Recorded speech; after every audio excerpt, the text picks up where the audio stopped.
Defining Duke, an Xbox podcast, is brought to you by, well, you. If you want to learn how to support the show, go to patreon.com/laststandmedia.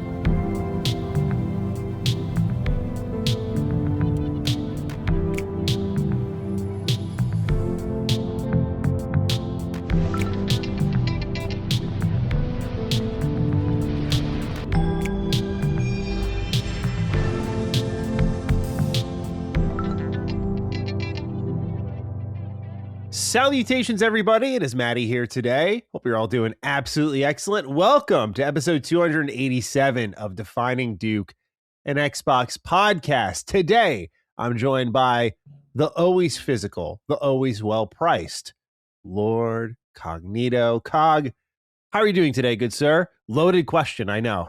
Yeah. Like we said, before we started, I just wake up, I look at my phone, word.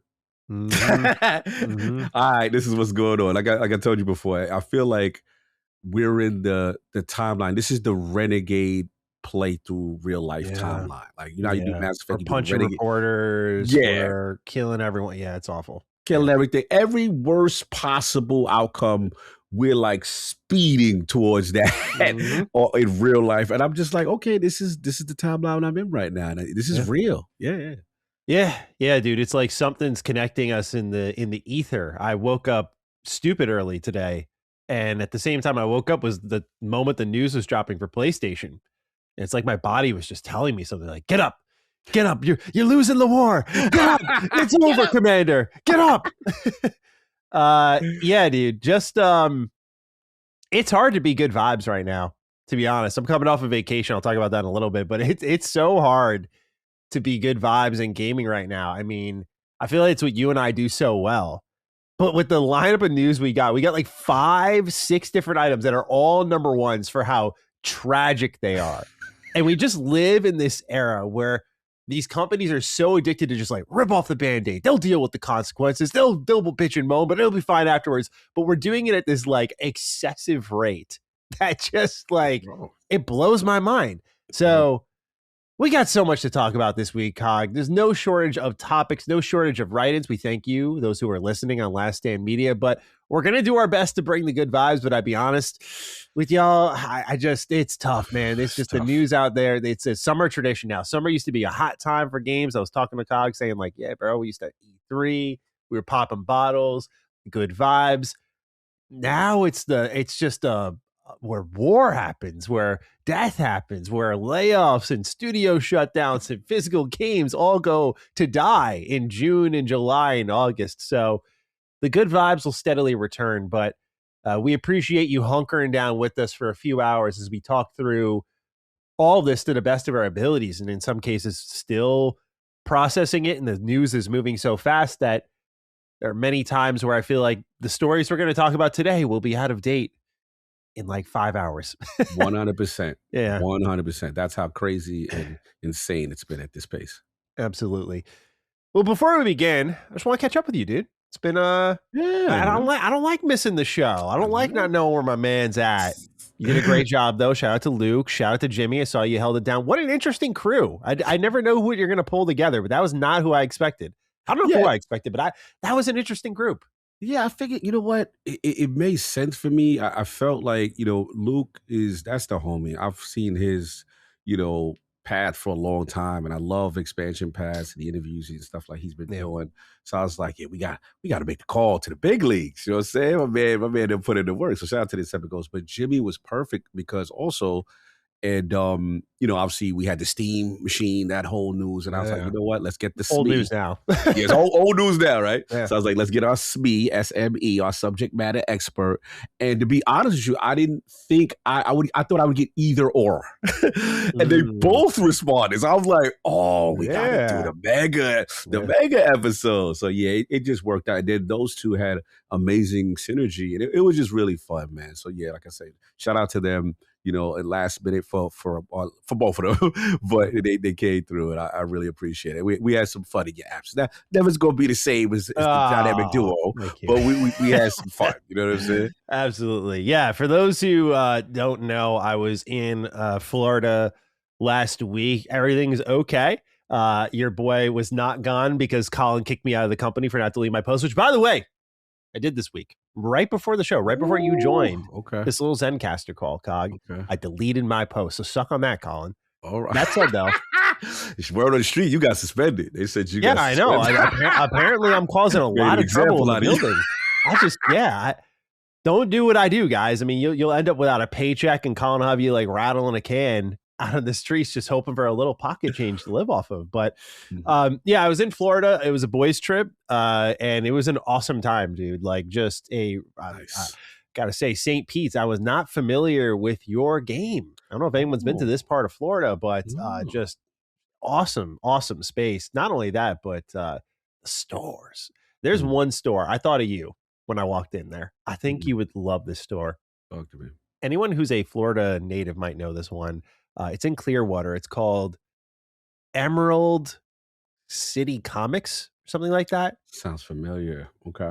When you step in, I never thought I'd have this moment again as an adult, but when you step into this store, it really did truly feel like I just entered Toys R Us for the first time. Oh, the classic feel. No hyperbole. Like, you walk in, it's very warehouse-like. It's got a smell to it that's very captivating. And it is, King would love it too. Statues, end to end. Beautiful statues at that. Nice. Comics, like, think of a Home Depot, right? And you just see this enormous amount of, like, who the fuck buys all this shit, right? Like, why are all these tools and screws here? Imagine that, but comic books. I've never seen anything like this commitment to the nerd culture in mass, where it's just like, oh, this building ain't cheap to rent. There's so much space here. There's so much product here. There was manga. There was an entire section dedicated to board games and tabletop stuff and card games. They had their own play calendar. They had a section dedicated to Legos. They had their own custom minifigures. Like, I bought ones for Darth Revan, Mega Man, like all these characters that don't have their own official Lego stuff. They went ahead and made them with the official paint and sizes and everything. That's sick.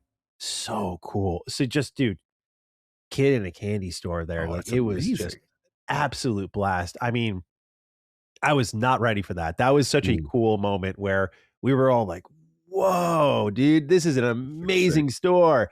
So that's what I want to shout out. Retro Rat was a great game store. I mean, all the game stores, like, dude, I couldn't believe it. You'd pull up and they'd have spray paint on the walls of Cloud and Snake, and again, really committed to it. Not just retro shops I've gone to before, which is totally fine. You get the sign out front, this is the store name, and you see maybe the little holographic stuff on the windows, and that's about it. It's the best you get, right? But these buildings were so committed to the cause. It was great. The stores, the shopping, phenomenal. Awesome. I do have to share one story though. Oh, what's going on? I gotta bring one steakhouse to the front of the congregation. What's going on? What steakhouse? What's going on in the streets? Let's talk about Fleming Steakhouse. Okay. If you are in, I'm dragging them right through the mud. Oh, damn. They about to get it. Yeah. If you are in Tampa, Florida, and you want a steak, you do not go to Fleming Steakhouse. You do not go there. So it's our last meal of the trip. Mind you, these are all my friends. Like, we've met on Discord. Some I've known in person. Like, we've come together for years now for PAX and whatnot. But it happens less because, like, PAX is kind of declining. And so we're not trying to go there. So we have to, like, find a spot where we can all unite. It's a little more expensive. So it's a little tougher to swing. So we get together. First time in like over a year and a half.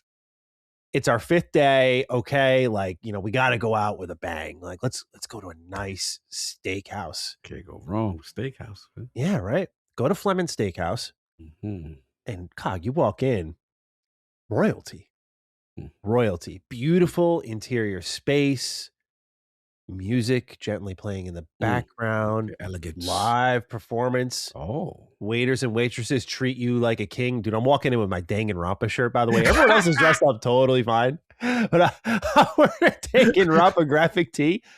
My friends and I were like, yeah, I might be a little underdressed here. That's Just, for the vibe. Okay. And maybe that was part of it. They were like, these guys will take anything. Mm. Now, keep in mind, if the prices were reasonable, I might have less complaints here. But let's just jump to the end of the story. I don't need to belabor the point. Mm-hmm. We all do steaks for two. There's enough of us to kind of split it up as a crew. Mm-hmm. My friend and I go for the tomahawk steak. And you know Gordon Ramsay, of course, he has the very famous quote of, it's fucking raw. Right? Yes. Like he starts freaking out, it's fucking raw. Now, dude, I've never had this happen before where a piece of meat was put in front of me on the table. Mm-hmm. Now, I've never done tomahawk steak, by the way, to be clear. First time. Okay, fair enough. Usually like London broil or something like that, you know. I'm looking and it's beet red, dude. Oh man. It's warm. It's you know, on the top. It's firm, it's crusted, it's seasoned, like it's cooked there. But you could tell the heat did not get all the way through. No. And I'm looking. And one of my friends who's also never had tomahawk, he's insisting. He's like, no. Like, look, dude, like because it's on the bone, this part doesn't get cooked as much. I'm like, I don't know, bro. Like, I'm looking at it, I'm like, right. I don't know, man. Like, this does not look right to me. Like the thing was just killed recently. Like, that's fresh slaughter. Yeah. Now I'm still reeling as this dude pulls up, probably a GM or something. He's like, gentlemen, how's everything looking here today? Are we happy? And I'm just sitting there like still assessing. I'm like, I don't know what to say. I'm like, here's where I made the mistake. I'm too nice. What you do? I'm like, excellent, sir.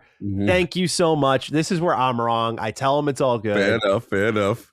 He's like, excellent. Let me know, gentlemen, if you need anything. He never shows up at our table again. Probably because he saw us all debating as a crew of like 8. Like, what's going on here? What's this? Now, I find the two of all the slices, I find the two well-cooked parts of it. And I eat those. Okay. Pretty decent. All right. The rest of my friends still like go through, cut it up, eat it all. And I'm just like, I told him straight, I was like, I'm not doing that. For those who are curious, I'm a medium guy. I used to be medium rare. I've gone more medium. Okay. Fair enough. Because I don't need to see all the blood and the red. Like, it doesn't need to be that beet red for me. Gotcha. But I respect people who do that. Yeah, then we proceed to do our research a little bit. So we're like on their YouTube. Like, come to Fleming's Steakhouse. Come get a steak. Check out these steaks. We saw a short of their tomahawk. Whatever this man was getting served on YouTube versus what I got. Oh, man. Night and day. And when you split the, like, I mean, granted, it's a lot of us, but like the $700 bill between all of us, we were just like, we have been tearing this thing up. And I promised my friends, I said, I'm going to hop on the show and I'm taking Fleming's out. I am not endorsing their business. I am very displeased. And any Florida natives who are listening, avoid this place like the plague. Because then we went on Reddit and we saw people were like, yeah, like I got served a raw steak too. So I don't know. I don't know what's going on here. I was looking up the chef. I was trying to find out like what are his her qualifications. What's happening here? What's going on? But it really was one of those moments that you process later. I just recognized after the fact, I'm just reeling through that meal and I'm like, fuck, I should have said something. It's the regret. So this is the best I can do because I didn't open my big mouth at that time. Which I'm usually not hesitant to do, but I just couldn't I was trusting my ignorance until I started to see. Got you, because in your mind, you don't know specifically what a tomahawk is. So you like, I don't want to go crazy because this is more red and right. I get what you're saying. I get the hesitation. And also, our waiter was so nice. Like, bless his heart. I don't want to be mean. I know. I suck sometimes at really like curving my vocab. Where I like my nice way of putting it would be like, "This is disgusting, bro." But they might take offense to that. So. Yeah, just ended up eating the nice parts, leaving the rest, and that was that. But I that was the only downswing. Okay. Otherwise, I went to Disney for the first time, and that was pretty cool. How was that? You enjoyed the Disney trip? So good. So good, bro. Nice. Got to see Galaxy's Edge. Nice. Went to the cantina. Went on some rides. I'm not a thrill guy. For those who don't know, Fair not enough, really big into thrills and chills. You're not the roller coaster guy. Yeah, like my friend tried to convince me to get on Tron Speedway. Okay. And I don't got the balls for it, bro. Like straight up. I just don't. I don't. Like I do not thrill seek. I'm like, yeah, I'm very, very comfortable on the ground. Dave, we at walking speed. Oh, you want to go on like Mickey and Minnie Railway? Oh yeah, I'm in, dude. But like this fucking blitzing speed, corkscrews and loop-de-loops, we're good. We're totally good. Most I think I can handle right now in my age is Slinky Dog Dash, which is like a very simple Toy Story roller coaster, training wheel coaster. My first, like a little, just some dips, speedy enough, feel all the motion enough. But yeah, man, honestly, I'm rambling at this point. Great time. Just wanted to let everyone know where I was at, what I was up to. And no Flemings. They're definitely not no Flemings. They sound like they pull the old. You remember how like when you see like the McDonald's advertisement, how like the Big Mac is supposed to look, or how, like, it's one of them joints. Great comparison. You know what I'm saying? And you like, oh right, and you see the stock photo, and then when you get yours, you like, yo, where's the beef at? Like, what's going on? Let's see if okay. Here, hang on. Okay, hang on. I'm gonna put this shit on camera. Here we go. Okay. You see it? Yeah. You think that you do not see the edge right here? Right here underneath. Red. Oh, yeah. I just see it now at the bottom. Yeah. Like this that's what I'm saying. I looked here. I'm like, top, nice. You like, okay, but like, like that. It looked like it just got slaughtered at the end. At the bottom. And I'm like, is this really like how it should be? I got you. I bitched out, but that's on me. Lesson learned. Lesson learned. You know, I just see all the Karens online and I just can't bring myself to do it. It's tough though, because it's like, especially when, again, the service is nice and, you know, the main defense you have is that you've never had this thing before. So you don't have a point of reference to say, okay, this is how it's supposed to look. Your gut, your instinct was like, kind of thing. So I get it. It's tough. No one wants to be that guy. I get it. It's got to be really repulsive for me to finally to be like, I can't. Something seems. I'm usually not, especially on vacation. I'm like, this is a treat yourself moment. It's like, damn, you go for it. I'm good. One of my friends is like, this is the best part. I'm like, dude, nah, not me. Fair enough. I got you. We just had one write-in I wanted to follow up on, and then we'll dive into all the other news here. Tom Sweeney writes, hello, gentlemen. I wanted to ask Maddie what he thought of Toy Story 5 and if the popcorn bucket hat fits on your head. Let's see here. Not really. I mean, it kind of fits, but like not in a well-secure way. So this is the state of my birthday. Went out and saw Toy Story 5, and I saw the collectible popcorn bucket. And I just had to have it. Of course. So here we are. Of course. And then I proceeded to pull off the hat. And then when I tried to put it back on, I kind of like bent the container and I can't put it back on securely. So I fucked up this like really expensive popcorn bucket. I'm a little upset. I like day one broke it. Man. Tom Sweeney says, I wanted to ask if it fits on your head and what you thought of Toy Story 5. Have a great day. And he says, I'm going to shut down Pixar because they only made $1 billion last movie and not 1.1 billion. Kind of day. Thank you, Tom. Have you seen Toy Story 5? I have not. Oh no. Yeah, why not? I was summoned to see Supergirl. So, oh no. Yeah. I heard it was kind of mixed. Sav, bless his heart. He was just like, hey man, we're going. So it's funny because we got like the crew, movie, group movie, text chain, right? So it'd be funny. So like everybody be like, okay, Spider-Man. They'd be like, who's in? Right? It's like 8 of us. So it'd be like, this one is it. So Supergirl rolled around, and it was just like 2 or 3, and I wasn't one of them. So I was just like, yeah, I'm good. So then this week came around, and then Saul was like, yo, I noticed you ain't in on the joint. I'm like, I happen to have noticed you did not vote to be involved in that. Yeah. So what ends up happening is King actually was doing something really special for us, and he had to get some stuff to us. And Saul was like the intermediary because I wasn't going to get over to where King's at. up at Vernon, and then Mm.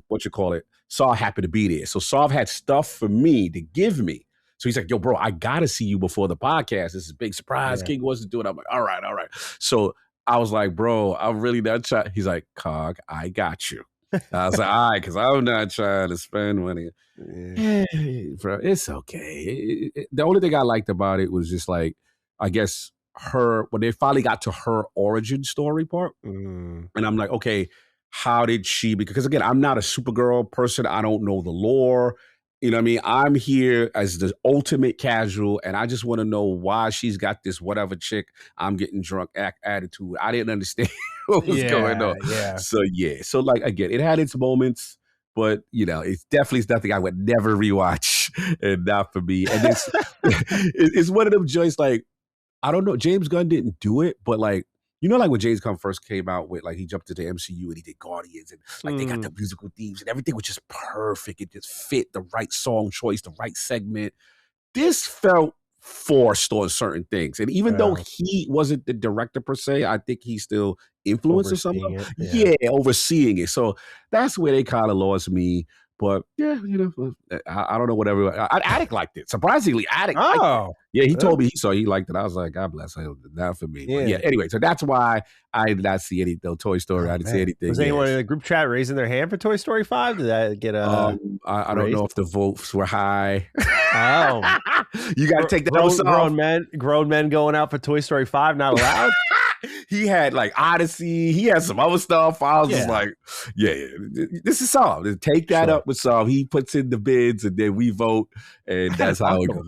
He's running a movie group chat and he's not putting in the latest Toy Story. That is correct. Go holler at your mans. I gotta have a little conversation with him and just see what's going on there. I mean, I love Toy Story. It's like one of my favorite things ever. Yeah, but I was critical of Toy Story 4. I did like it more than I think most did, but 5 justifies itself a lot more. I think I have to rewatch 2 and see how I really feel about things, because it does build off of that in some ways, because it's mainly a Jesse movie. But like, I feel like the message, even if it's not the most well written, is pretty important. But to me, still the creme de la creme of the 2020s for Pixar is Inside Out 2. Inside Out is amazing. And I think Inside Out is like their next Toy Story. It just has those emotional beats per era that communicate to both adults and children in a good way. So that is my new love. But Toy Story will always have a place in my heart. And since they said they're going to do 6 and 7, I will be there. And maybe with a different hat. We'll see. Okay. All right. Anyway, that's me trying to have some fun, because now, Cog, we get into the news. Let's get to it. All right. Number 1, Xbox has announced more console price increases. Now, this was pretty expected. This is happening all over the place, as Cog mentioned just last week. He, Jimmy, and Luke all sat down to talk about the Steam machine prices and how that was just a lot of sticker shock. Now we've learned a couple of things going on with the world of Xbox hardware. One is that there will be $100 increase for 512 gigabyte models and $150 price increase for 1 terabyte model. So the final price tags right now are an Xbox Series S going for $500. Like, have you looked at that process? Bro, yes. That's insane. Disgusting. Oh. A Series S at a 1 terabyte, $600. Bro. I don't think that's sinking in, for me at least. This was the budget option, bro. This is the entry get in. Yeah, this remember the time where remember when you and I first started doing together, and we were like, yo, yeah, like on holidays, you get this thing for $200. It's your Game Pass machine. Woo! 3 times as much now. Bro. Unbelievable, really. Like, I know the reasons why. I'm not directly pointing the finger at Xbox. I know why this is happening, but unbelievable. Digital Xbox Series X 1 terabyte, $750. Hey, why not? 1 terabyte Series X, $800. Yeah, gaming's gonna grow this way. Oh yeah, definitely. Making Phil Spencer look smart with the Xbox Anywhere stuff, dude. Now, they've provided a way to attempt to ease the pain of purchasing. Buy now, play later. We've made it easier for users to buy now and pay later with options available on Xbox hardware purchases through Microsoft Store.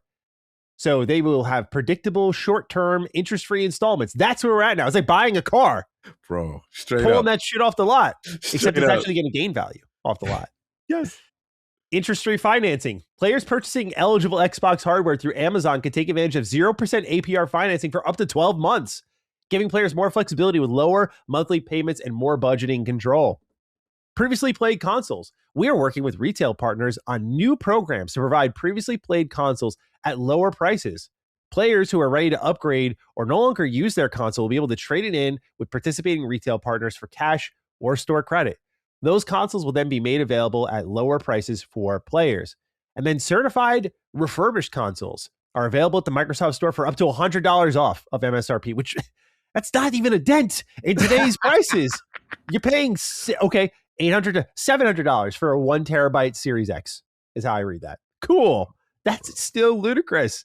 Insane. Ay, Cog, your thoughts on the price increases? So, yeah, Curse of the Dukes did continue because this happened literally, you know what I'm saying, like the next day, after we went live. And yeah, bro, what are we even doing here? It's to the point now. It's just I'm legit depressed about this. Like I've been depressed for a while, and I'm seeing my beloved hobby. And I've coined the phrase, and I got everybody using it now. So if you see this phrase, it's I am the originator. We are in the era of country club gaming. Like this is not for the new enthusiast. This is not. We are like Formula One race car drivers. Like we have this specialty thing that we're spending this exorbitant amount of money to do. And the sad reality is what you said earlier. We started the generation like, yo, they got a 2-skill approach, doing it smart, high-end performance, right? And then, hey, budget to get in. This is why they lost the generation before because, the opposition was cheaper. They've got the launch, and it's not too much of a thing, yeah, the memories, but you could still play. For the most part, I know Series S gets a lot of spell, but for the most part, let's say if we put a 85% to 90%, you're getting, for the most part, either parity or really great performance and even 60 frames per second. So we're like, yo, that's a great way. We even said as the generation goes, yo, they'll be the cheapest entry point to get a game like a GTA 6, man. Yep. Bro, the Series S is literally the same price as the Series X. The Series S now is literally the same price as the Series X then.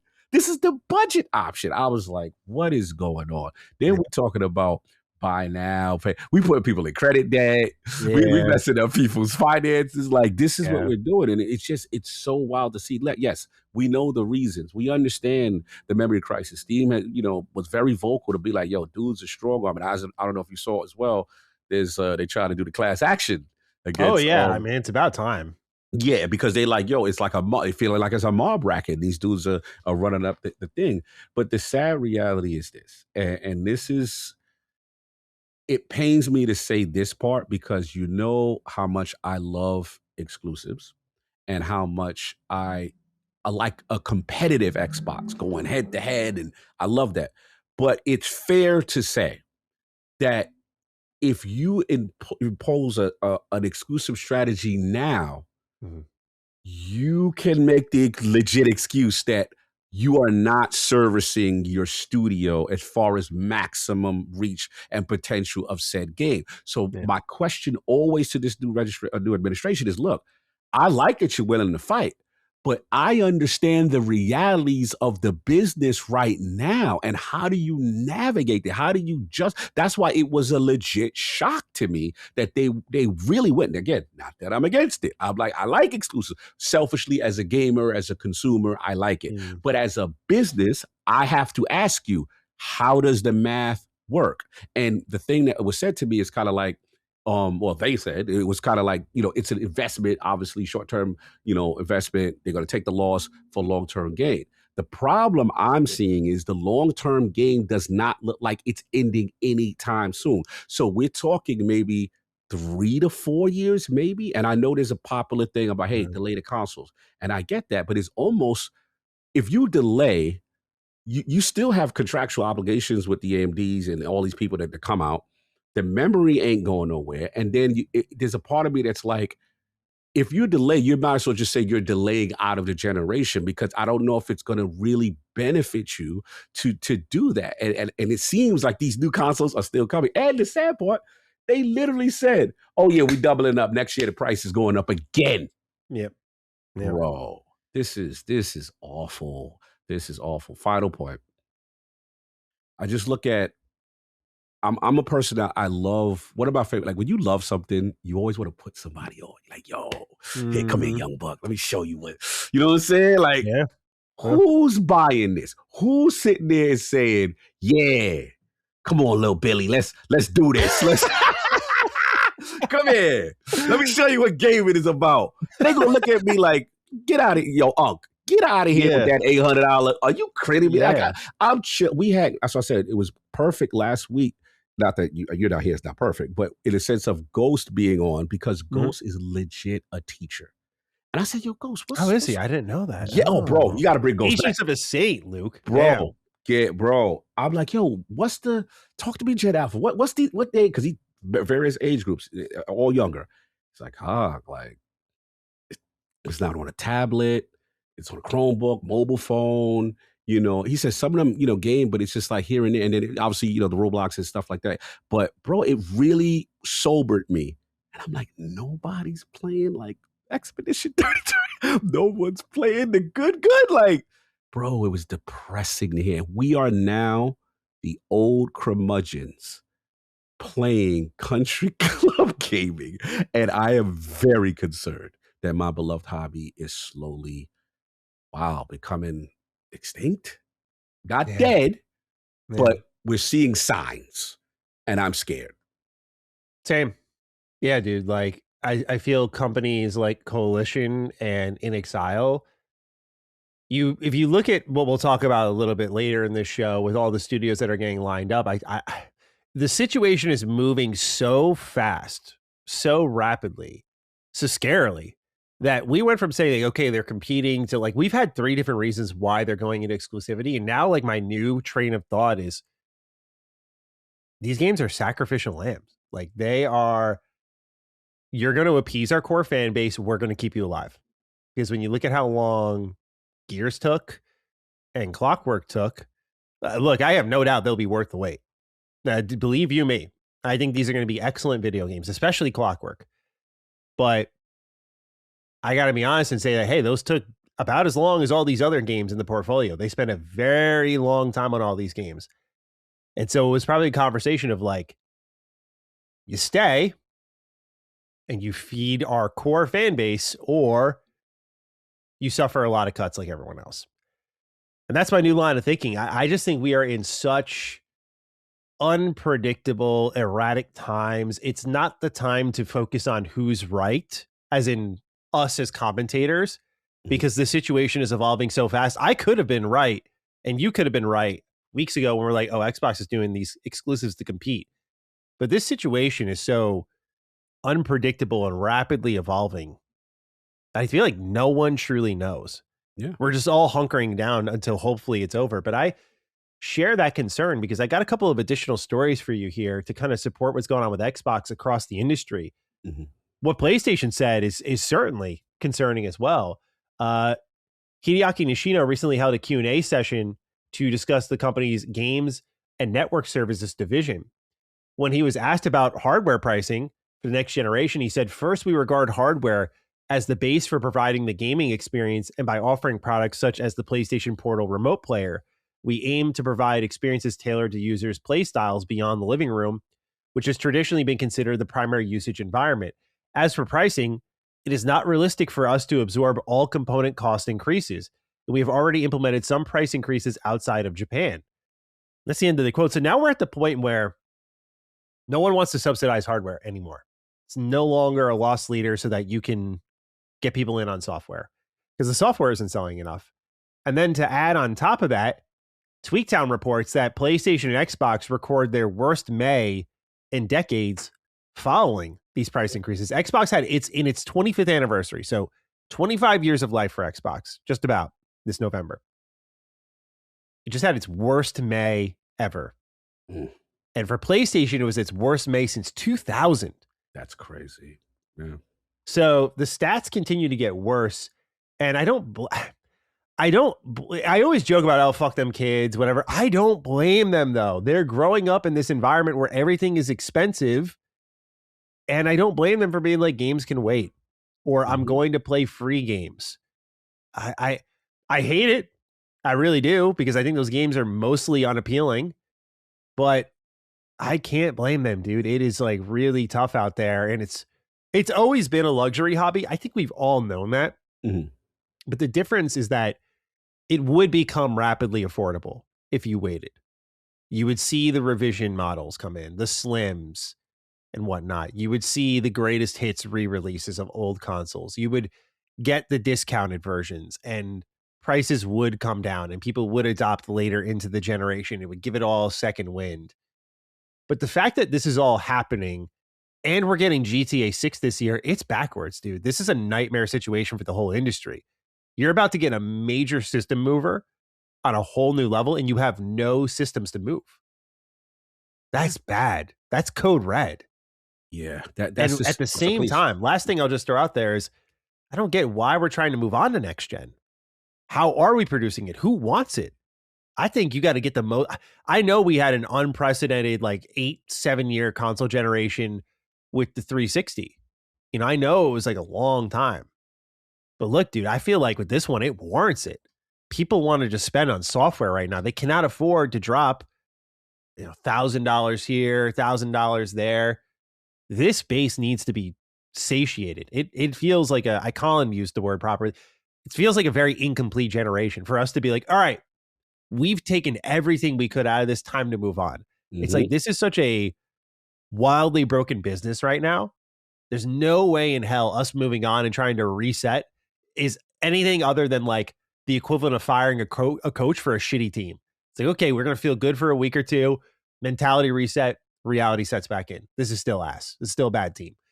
So please continue with what you were about to say, but those are my thoughts on what's going on with hardware. It's tough, dude. It's tough, bro. I agree with pretty much majority of everything you said. It's just, what it seems to be the last hurrah for this current generation seems to be GTA 6. And it seems, if I had to guess, they wanted to coincide the eventual increase after GTA had announced to try to give that sense of FOMO, like, yo, you better get these now before August, because then all hell breaks loose. So you got to lock in, right? So that was the first way, because we do know GTA is a mover, but you said it best. It's a mover, but look at the conditions that it's coming out with lack of consoles, right? And then also, again, the price of entry is just so expensive, and it's not on PC. So it's really, that too. Good call out. You know what I mean? It's really gonna, right? It's really gonna test the wallets of a lot of individuals. So you got that part. Then I look at where they're messed up is this. When you look at the memory crisis, every other form of electronics, right?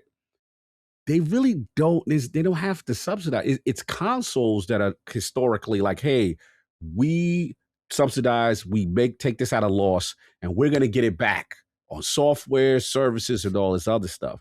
And now we're seeing a more demand like, yo, we're not doing that as much, right?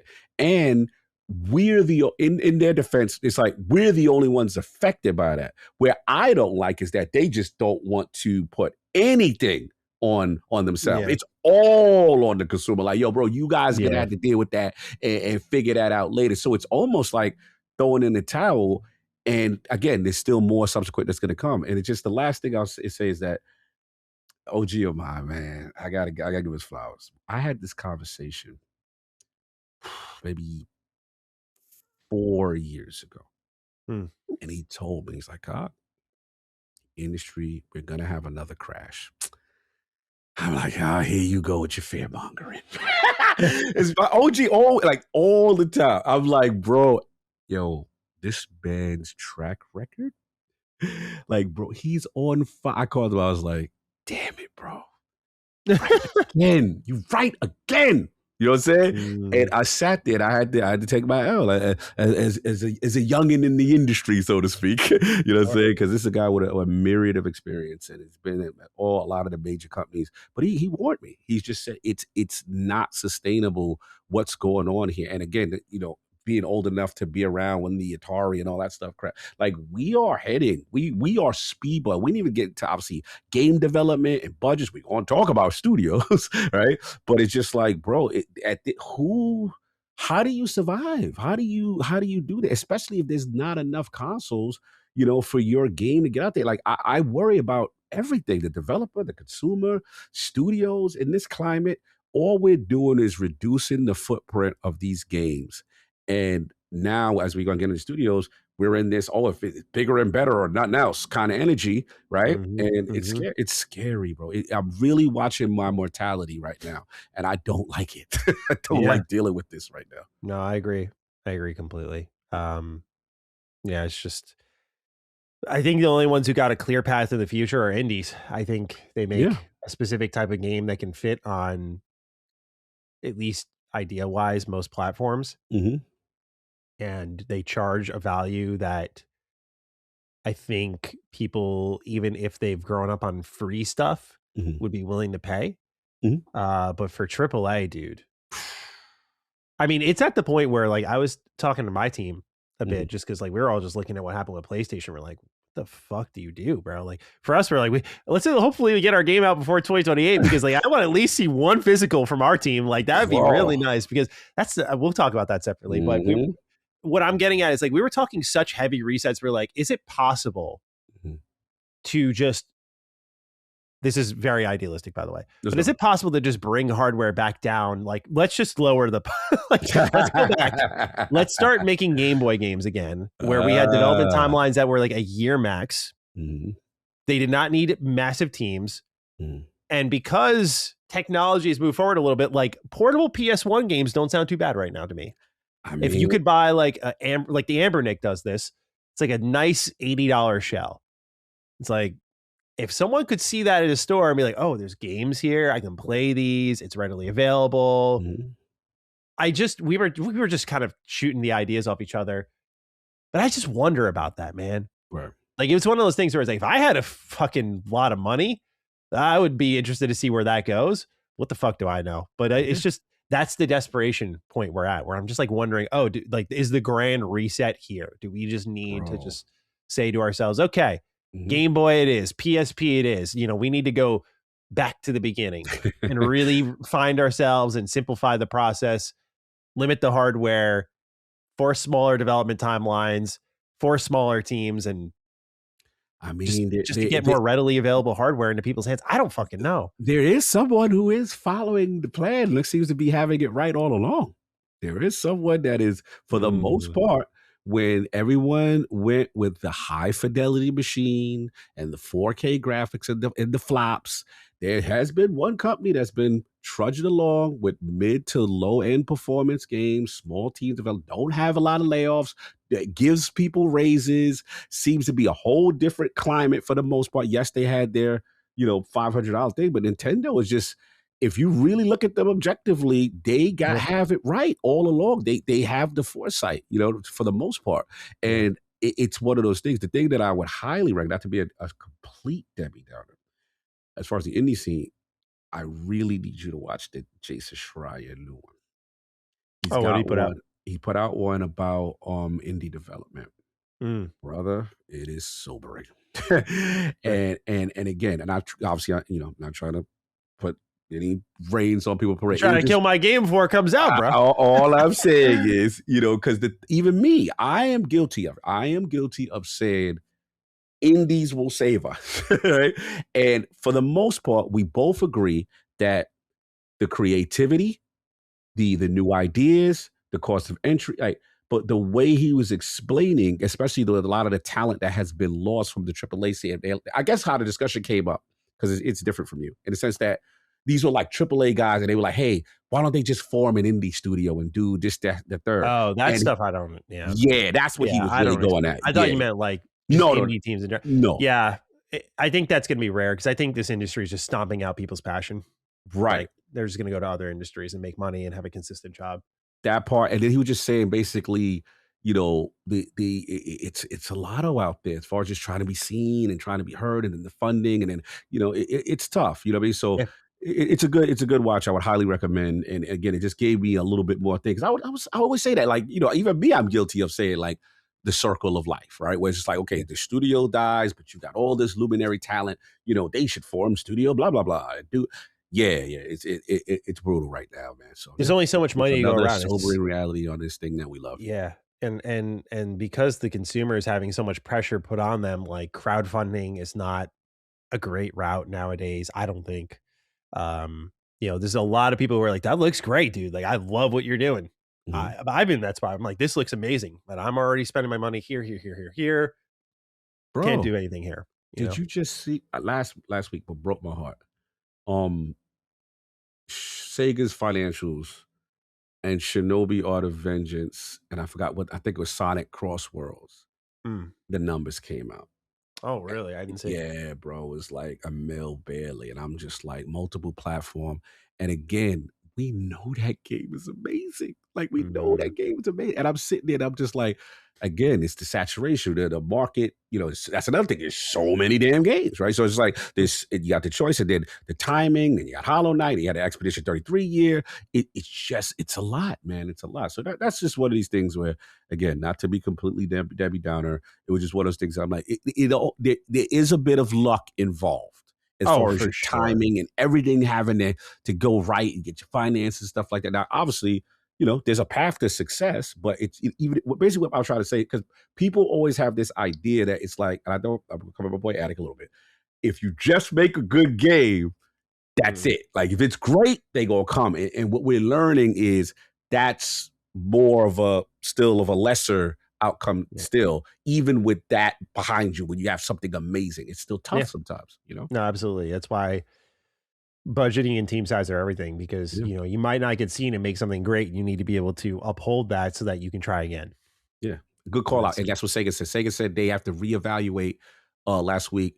They actually look at what Capcom's doing. They actually said, we don't do enough with influencers. We don't do enough with other. Like, they actually. Sega, come on in. That's what I said. I said, bro, you should have told me a long time ago. But I'd have been out there with a full ninja suit doing a flip. Yeah. I did see with Sega, they are expecting 5 million sales for both Persona 4 Revival and Stranger Than Heaven. Each 5 million. That's their projection? Yeah, each. And I think Persona 4 might. Yeah. Persona 3 remake got like 3 mil, which honestly is a little soft, all things considered. But they did that the same year as Metaphor, and Metaphor was a little soft. I do think the whole Persona gameplay loop is like, they need to evolve it pretty dramatically with 6, because I think people are like, we know this thing. But 4 doing 5 million is pretty tough. Think it'll eventually get there. Stranger Than Heaven. I like Stranger Than Heaven, but I don't know about that. I told people when I played it, really is crazy. That's crazy. Like, everybody from the Tupac estate, I guess, go buy. You must be hoping for the cross-generational thing. And again, I listen, I like the game, but I know when I played it, I was like, this is going to be divisive, because it's a heavy, more weighted, it's less, Kiryu, Yakuza, free-flowing, beat-em up kind of energy. This is slow, methodical, and I don't know if with the control system, is that going to appeal to everyone? I will see. But that was just mine. Not that I didn't like it. I'm just looking at universal appeal. Let's see how it's received. Yeah. Well, much more to talk about, sir. Let's keep it going here. Yeah. Is Xbox pulling third-party deals from Game Pass? This is a rumor that was floating around. As just to kind of jump to the top of this all real quick, Jez Corden has said that after speaking to a source, that the plan is not to do a all-out blanket remove of Game Pass deals, but that there is some sort of freezing happening here. The source of this all, according to Insider Gaming, is during a episode of the Business of Video Games podcast, where Shams Georgiani, who is the CEO of Arrowhead, and for those that don't know, that's the developers of Helldivers, hosted Fernando Rizzo of Caboodle Games. The pair started talking about Xbox Game Pass, and Rizzo made a rather damning claim. The quote was that, I was at a trade show in Italy, had some nice lunches, some nice dinners with industry colleagues. Word on the street was that loads of people who were in the frame for Game Pass deals, nothing was inked yet, but deals were in advanced discussions. Everybody got the rug pulled from under them. And so when Jarjani had asked if new deals were off the table, Riza suggested that they're on pause, but even that more of an assumption or touch of conjecture than anything else. Rizzo also admitted that the statement was his read and that it seems like new Game Pass deals might be on hold, which I think aligns with what we've been seeing lately, because there was other news such as Xbox pulling funding from Project Fantasy, which we'll talk about later. We learned that they were actually funding that 1666 Amsterdam game, which is very interesting. They were funding also, what was the game? Whatever John Romero was doing. Oh, yeah, that's right. Yes. Yeah, like Xbox Game Studios was kind of going down this legend funder route. Like they were funding Kojima. I like the idea. I thought it was a smart idea, but what's your read on this? Do you think we're getting less third-party deals at the end of this all? We have a write-in here from Roomscape in Imagery. He says, "What's up, my Dookie brethren? It looks like Game Pass is about to make some serious changes. Game Pass apparently has to pull all external day one games on hold, except for those in a currently sealed agreement. Is this the shift towards a more PS Plus led future? I'm honestly fine with that, and I live in a bus. I think we'll all find a way to be okay with buying a day one game since it is no longer part of the service. It's time to just be okay with it. Am I crazy, or do you two agree? Either way, have a it's rained for the last 29 hours straight kind of day. I kind of envy that, dude. I know. We need that right now. We're in a heat wave right now, bro. We're in a heat wave right now, bro. Speaking of which, Florida's weather, really moody. Really? Yeah, really moody. Like I was driving to Tampa. We were going to a shooting range, and oh my God, like just sky got pitch black. This was like blinding rain. Could not see. Oh, with the wipers, you got them on max, and you still ain't doing nothing. Scary. So I pull over for a moment, and then the wind starts picking up, and like the car is kind of doing a little this, and I'm like, okay, we got to go to like shelter real quick, bro. I'm like trying to drive through it. And as I'm driving through it, it's almost like a video game. Like there's like a line where I just pull out, I see the sun, rain just stops. And I can look behind me and see where it's pouring. Sick. It's unbelievable. That happened like 3 times while I was out there. That's sick. So that just remind me of that. Thank you, Roomscape Imagery, for your write-in cog. Third-party Game Pass deals. Are we done? The days of was Persona 6 the last leg? I don't know. My gut says no. I think that right now, because of the whole fiscal situation, everything's on freeze. And I believe Jazz and someone else came out in reference to this specific article and was saying that they did some more digging and doesn't look like that is to be the case right now. So that's what I'm hearing right now. We'll see, obviously, in the future if it changes. Not saying that Game Pass long term may, go through some form of a metamorphosis, but yeah, I think right now it's just till we get through the what we call it, the bludgeoning, the bloodbath, whatever's about to happen. I don't even know. We gotta think of something creative, though, bro. Yeah, because by the time of recording, we are for sure going to be outdated. Let's just say that there will be things that will happen. The vibe I'm hearing is from maybe through the weekend, before the weekend, but by next week, before next Duke, it's going down. So we will know what the casualties of everything they're doing or not. So yeah, that's kind of what I'm hearing right now. But as far as this, I don't see them moving away from it. And I believe she's been on record for saying, which was surprising, like, hey, we're gonna do more exclusive third-party kind of deals.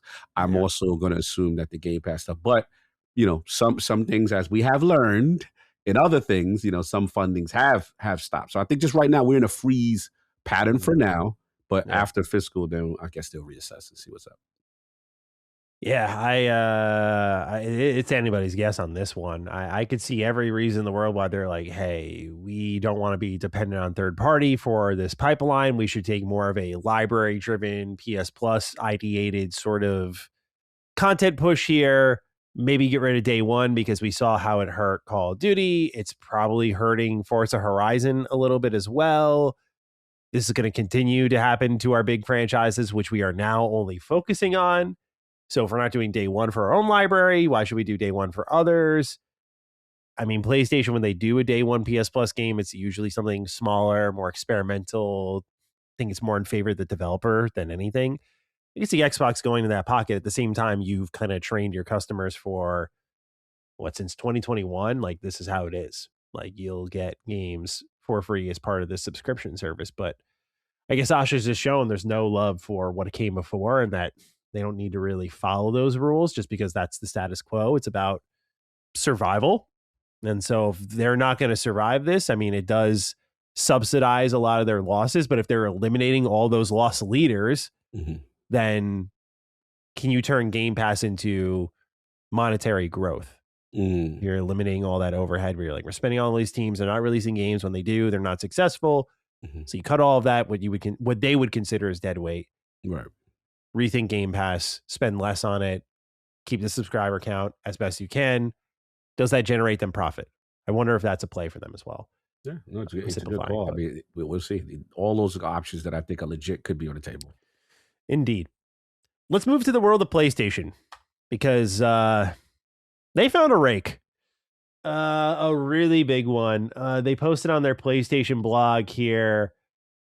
Physical disc production ending January 2028 for new games releasing on PlayStation. When I saw this, I genuinely was like, oh, it's a troll. Like, that's so good. That's a good one. That's a good one, man. Check if it's April. Yeah. Well, here's the write-up. As consumer preferences in the broader entertainment industry continue to shift away from physical discs to digital, physical game disc production for all new games releasing on PlayStation consoles will be discontinued starting January 2028.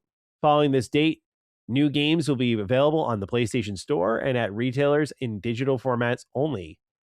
This transition has no impact on games that already released or will be releasing prior to January 2028 in disc format. This is a natural direction for Sony Interactive Entertainment to adapt to consumer trends as the general preference for digital media significantly outpaces physical discs. This transition will enable us to align more closely with how most of us and our community prefers to access and play games today.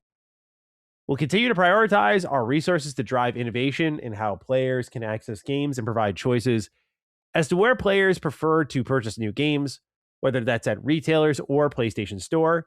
We remain committed to delivering a world-class gaming experience to our fans, and we thank you for your continued support. In the same breath of going all digital, they shut down digital stores for both PS3 and Vita. For those in the US and Canada, that will arrive next July. So hold on to your Vitas and your PS3s tightly.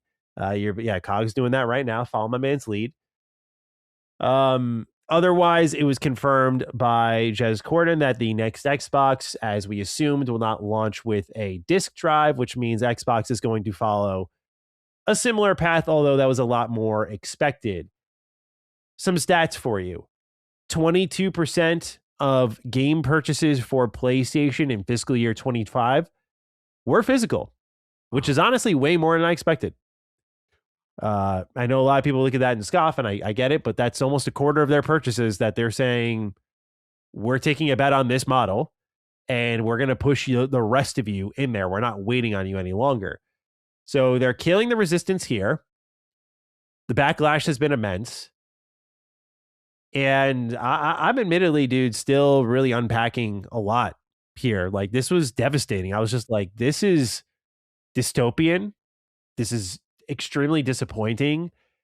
And for not any of the reasons that people have really, I think they jump to and they assume first. Let me address that. A lot of people think when we're going here, oh man, no physical games. A lot of people think that's being married to the past. Like, oh man, remember those midnight releases? Remember driving to the store and getting your game? My goal with all of this is to illustrate to those of you who are digital only, whether you do so because that's your situation and that's what's demanded of it, and you're not anti-physical, or those of you who are like pointing and laughing, like, this is like, who gives a shit, dude? This affects all of us. And that is because it is now centralizing all purchases for PlayStation games in one storefront. You no longer have any type of middleman. There is no second hand market. There is no other option. You have one storefront. And while a lot of people thought the console wars were back, myself included to some extent, by the way, I'm not calling people out. When PlayStation was going back to exclusivity, Xbox was going back to exclusivity. it's very clear what's happening here is that they are trying to eliminate any additional cost where they can, right? They don't need to spend money keeping PS3 and Vita storefronts up. We need to focus on what's happening now. They're eliminating costs by using proprietary engines. We're going to use the Decima engine. We're going to build more Horizon games. We're going to build Death Stranding. That's going to use that engine. We don't have to give Unreal any money. So when they make that walled garden, they're not on Steam. They're only on PlayStation. They're using their own tech. Guess what that means? When you spend $80, all $80 goes straight to PlayStation.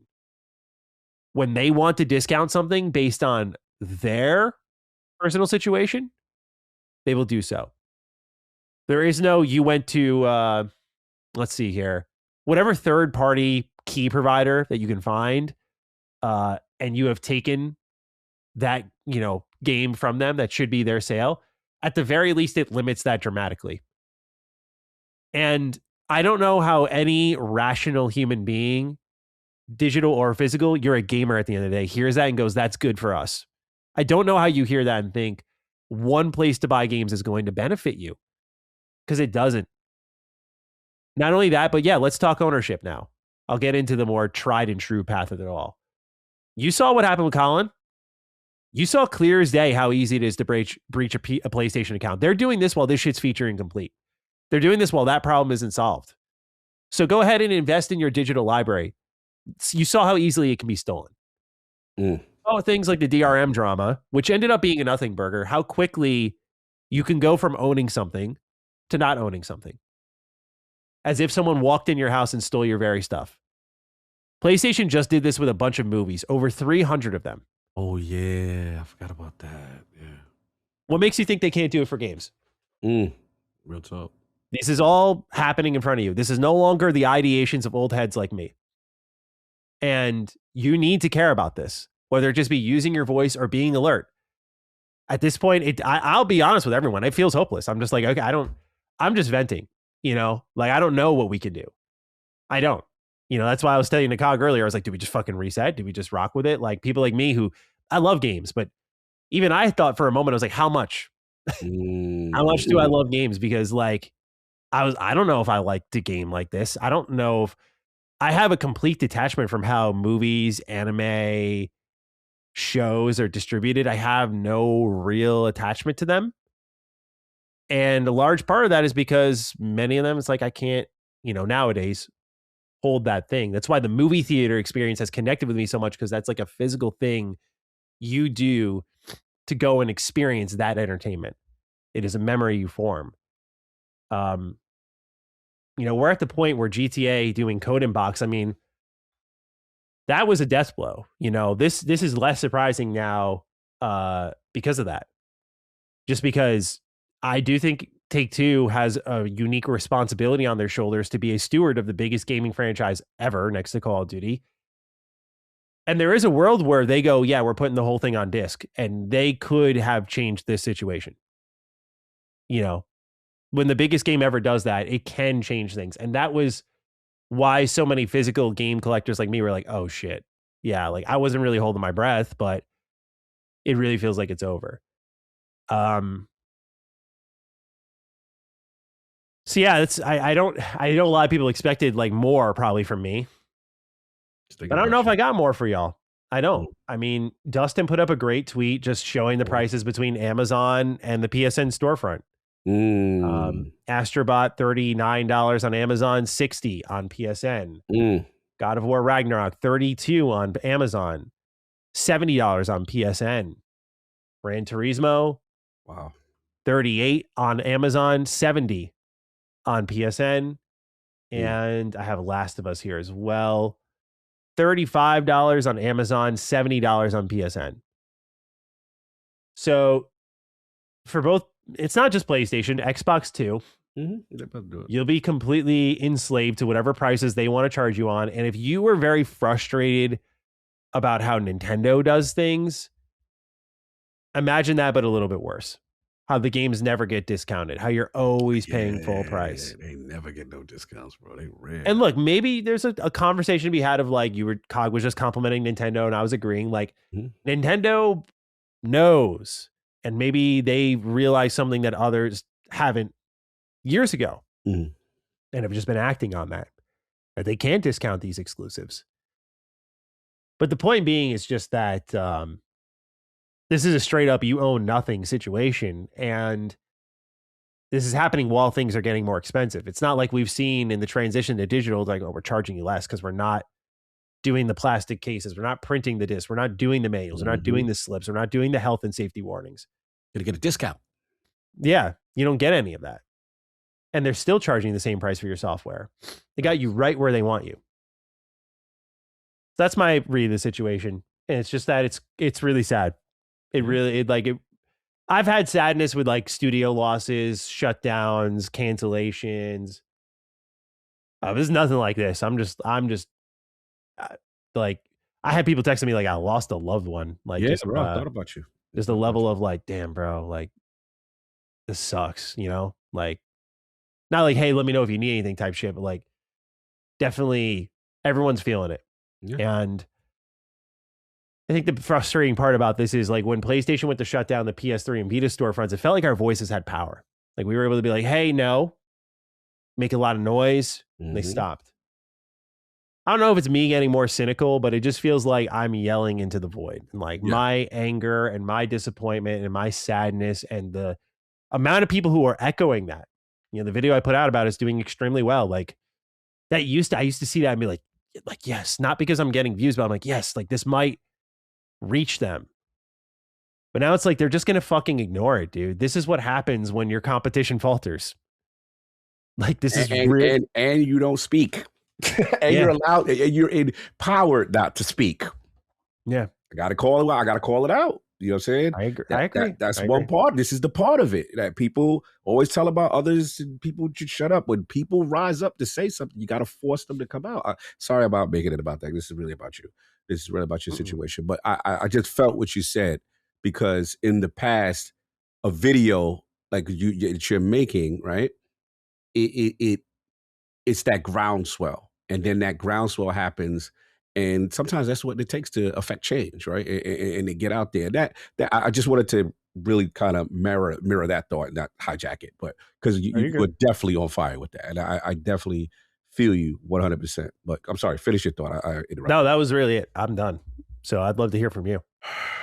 This is tough. I'm not going to sugarcoat it. Yes. But you're the digital guy. I am, right? But I don't like not having options. You know what I'm saying? Like that's just where I'm at. You know what I mean? I'm more of a digital out of sheer laziness. You know what I'm saying? That's literally what it is. But I am surprised because I didn't think Sony would be first. So not that early. Yeah. And why? Like now, like that's what this. Listen, this is not a whataboutism. I told y'all Xbox doing this. I knew. To me, this is an Xbox move. Hey guys, we telling you now before this is what's. I didn't think they would do it first. And then here's the thing: if we look at them historically, bro. They were literally the company with Andrew House that said, this is how you trade games. This is literally the company that says we value physical. We are not like them. That was like a generation ago, not that long ago. You know what I'm saying? So I'm just like, that's the irony of this. They literally single-handedly destroyed the Xbox with one of the most hilarious marketing moves ever in history. Like Xbox never recovered from that. To see it play out this way is surprising. And I think for me, this is a death on retail, right? I look at the idea of not being able to buy a game on retail, to have a physical disc, right? In a world, you said it best, where you are now given complete control to the storefront. You are now at the mercy of the storefront. Also, this storefront, one of the reasons why I don't really like being on that platform is their refund policy, their security. I don't trust them. I don't even put my credit card on PlayStation. I do not. Everything's through an intermediary, two-factor authentication, and then a PayPal. You're not getting anything from me. Ever since I seen from the PS3 days when they left the back door open and they was able to get hacked or whatever, the Vita we've had, they've always historically, not saying that nobody could have breaches, but they historically have always been suspect when it comes to security, and they never take the proper steps from infrastructure standpoint to correct the issues. So I don't like dealing with them. And everyone's cool with saying, yeah, they make great games. How do you like it now? When they are complete, like to your point, when there's no competition, and and we're in a crisis, with the memory stuff. This is like, hey, I got you. You can't do anything. What are you going to do? Are you really going to leave? You see what I'm saying? That this is the strong arming part that I don't like. The part that is very disappointing is the Vita and the PS3 back, like being that you shutting storefronts down. That's why the physical bros like you, I always empathize with that, because it's like, okay, but you can't, if I have the physical, like you can't take it away, you know what I'm saying? Because I have it. But now it's like, I can't go get it. Like this is tough. And same thing with the back compat stuff. Like that's, again, why I like the other ecosystem is because at least the option to have the back compat is there. The option at one point, we'll see how long it lasts, to put a 50-cent disc in and then be able to, recognize it and play it. Now I heard through Jez, they're doing some, like maybe a disc to digital program as far as Xbox is concerned. I want to see I'm sure PlayStation's got to be doing something similar. They have to do something like that, bro. Like it would make absolutely no sense. It also goes to show that like the fear of the RAM crisis has now turned everyone into the most penny pinching. We have to extrapolate as much money and value. We're not losing a single cent because of how expensive. So it's basically, you're just over monetizing this group that won't grow out of the bubble. This is a reactionary move is how I read it. And the last thing is, and just from a gamer perspective, I look at my room right now. Like I got I have my Halo, collector's I think of collector's editions.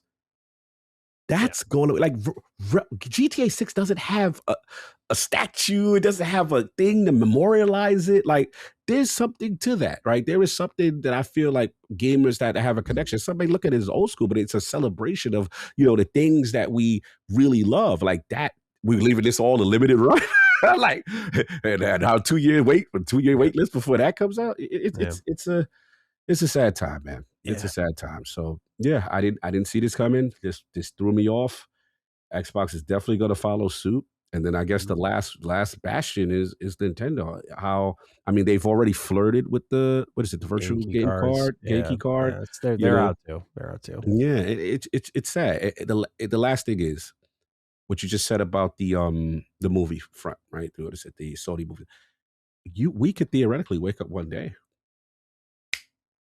I remember that's how I lost Marvel Heroes Omega. Yeah. I remember you just wake up and can't access. Nope, that's it. For whatever reason, we are now at the mercy of the storefronts, and we should always have options. So I feel you. Trust me, this was not something as the quote unquote digital guy that I'm sitting there co-signing. I knew it was trending this way, just didn't see them doing this early. This sucks. It's a little preemptive. Yes. I know, again, people are going to see the 22% and be like, well, most people are. And like, that's always been true. Right.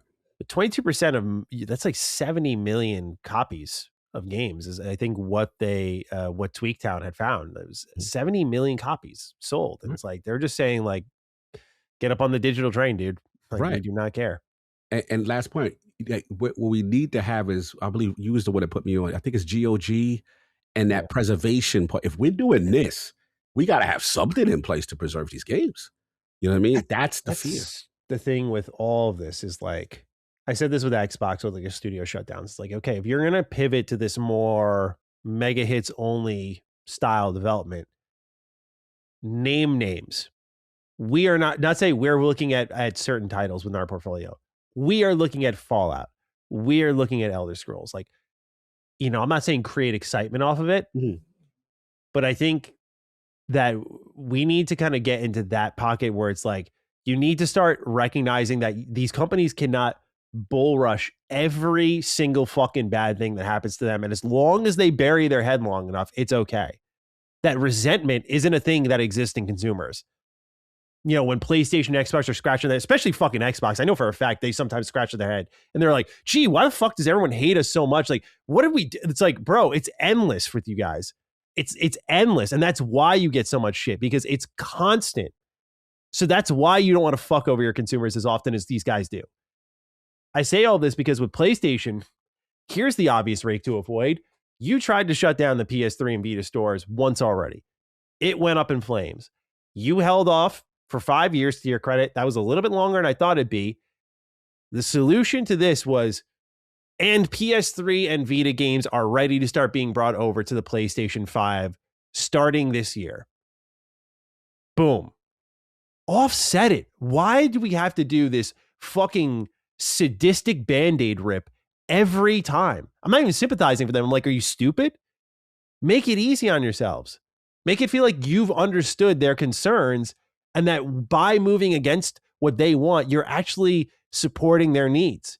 I love that PlayStation puts up these classic games and that they put trophies attached to them. Mm-hmm. If they did something like, and on top of that, we're adding new trophy lists to our PS3 games and our Vita games, and like, not saying you're trying to create excitement with it, but like, this is what I call marketing brain, where they're like, no, that's a positive beat.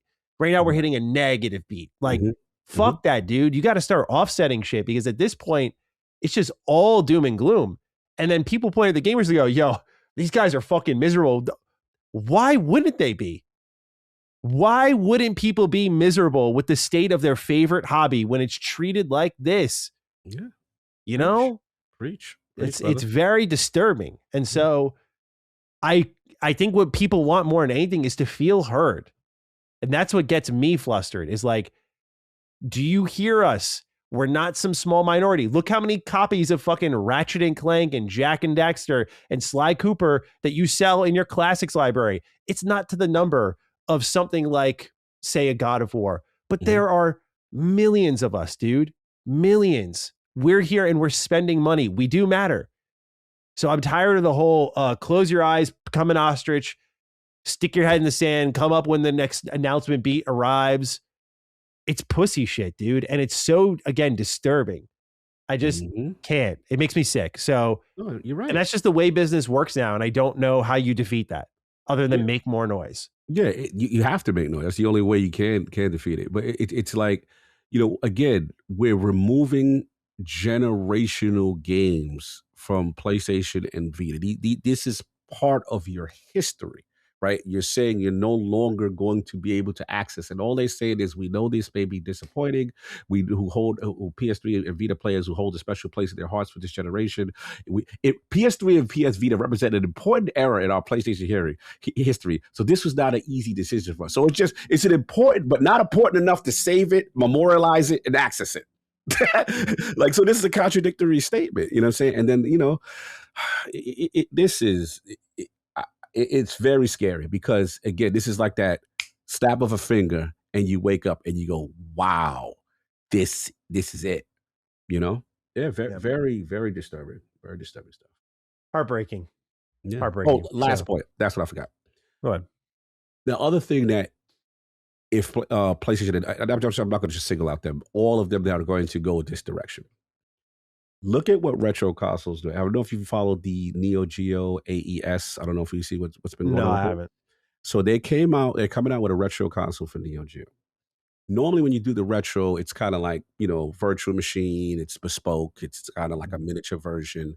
Bro, not only are they doing that, they have the components of the original and allow you to play the original joints and the new joints, you know what I'm saying? Yeah. And it's just like, man, that's so cool. And then it shot up the market for the physical media of the Neo Geo games, you know what I'm saying? And I'm just like, wow, that's ingenious, you know what I'm saying? Kind of thing. Like, we can't have nothing like this. You know what I'm saying? Like, but anyway, I digress. Anyway, everyone, thanks for listening to me bitch and moan a little bit. It's just, sad news. I got no real constructive things to say on the topic. Cog, it's your turn. You get the tee off now. Bungie, let's talk about it. Another update from the PlayStation blog. This time it's Herman Holst. He says, today I want to share a difficult... by the way, I'm not even a fucking sentence in. Can we stop? Can we just stop pretending like this is, you're really feeling sympathy? It would be way more genuine if they just wrote what they're really feeling. Like I said, I want to share a difficult update. This is painful news. This hurts us. Fucking stop, dude. Like, stop. You're not buying the Sparrow. sympathy. You're not buying the emotional gravitas. Yeah, that like, this is it's just hurting Herb. like, this is what I'm talking about from earlier. I'm like, just find a new way to talk to people. Like, again, this is the whole, okay, we'll pretend we give a fuck. We're looking at the bottom line. We're fucking rubbing our hands together. We're like, yeah, here we go. Put out your message, hide, bottom line goes up, show up with a big announcement like, yo, aren't you guys excited? Yo, why are you pissed at us still? Like, as if resent doesn't exist. All right, I'll continue reading now. Talking. We have made the decision to reduce Bungie's workforce, affecting a significant number of employees, including most of the Destiny team and some Marathon team members. There are also reductions across SIE teams that support Bungie's operations. Those impacted at Bungie and within SIE are being informed today. This is painful news, especially for talented colleagues whose roles have been eliminated. This decision was made only after extensive discussion and careful consideration. I want to provide some context on how we arrived here. Over the past several months, together with Bungie leadership, we reviewed the studio's long-term direction, development priorities, resource needs, and role within our broader portfolio strategy. We explored multiple alternatives before concluding that a reduction was necessary to align the studio's resources with its current priorities and long-term goals. As Bungie recently shared in its Destiny 2 update, the studio has begun a new journey following the release of the game's final live service content update. What Bungie has accomplished with Destiny over the past decade has been truly remarkable. The franchise has left a lasting mark on players and the industry, and everyone who contributed to its success should be proud of what they helped create. Marathon remains an important part of our portfolio and will continue to support the team as they build on the strong foundation established in Season 1 and 2, and as they work on incubation efforts for future projects.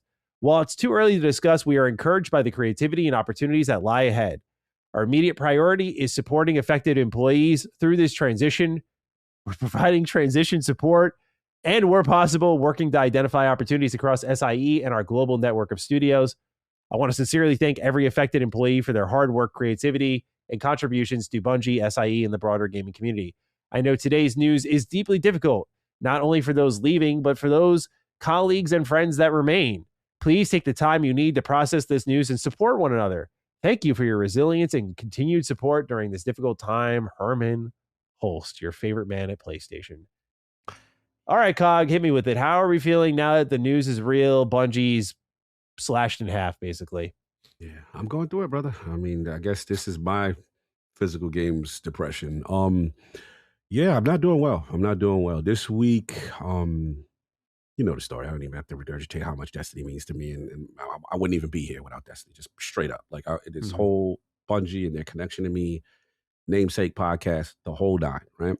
So I'm watching it in real time, and all I could do was just signal boost every single person that I've seen and over the years who's worked on this game, and just the accounts are just so brutal. Like, hey, I wake up, my entire team is gone. The person who hired me is gone. Just generational knowledge of all these amazing luminaries. I mean, I believe even Gene Park tweeted out, Jason Joe was the ones who presented the original Halo for the first time on stage. I think he was also part of it.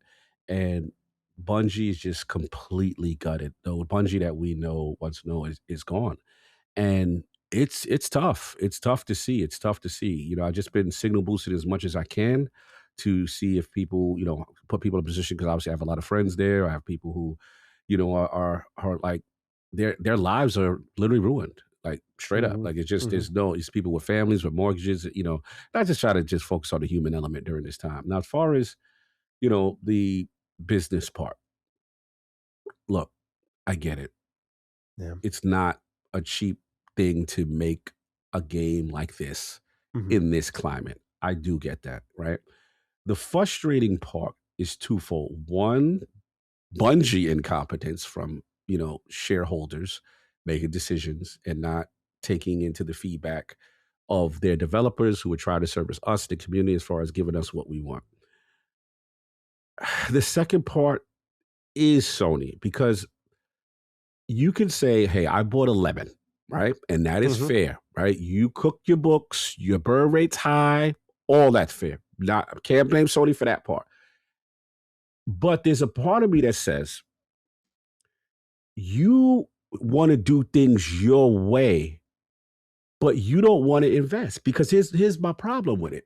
How can you do that? You literally have destroyed one of the OGs of the first person shooter market and the looter shooter space. This is the prime example of a decade plus of survival in this space and figuring it out. You said to yourself, we're gutting that because, it's not working out. Okay, fine. But here's where I don't forgive you. Then the next statement, Nishino comes out, run it. We're doing it again, like the Vince Carter thing. We're still in. Got one more of me. We got one more of me. How dare you? How can you literally say, hey, we still value life? Haven't you learned your? I thought this was you learning your lesson. You said you're out. You did, Jim Ryan. You guys said 10 live service games. It didn't work. Now everything is course correction, but you're back in the mix. Yet you literally destroy and gut the company who could give you that one. And here's the wild part about it, Matty. We know the age-old thing.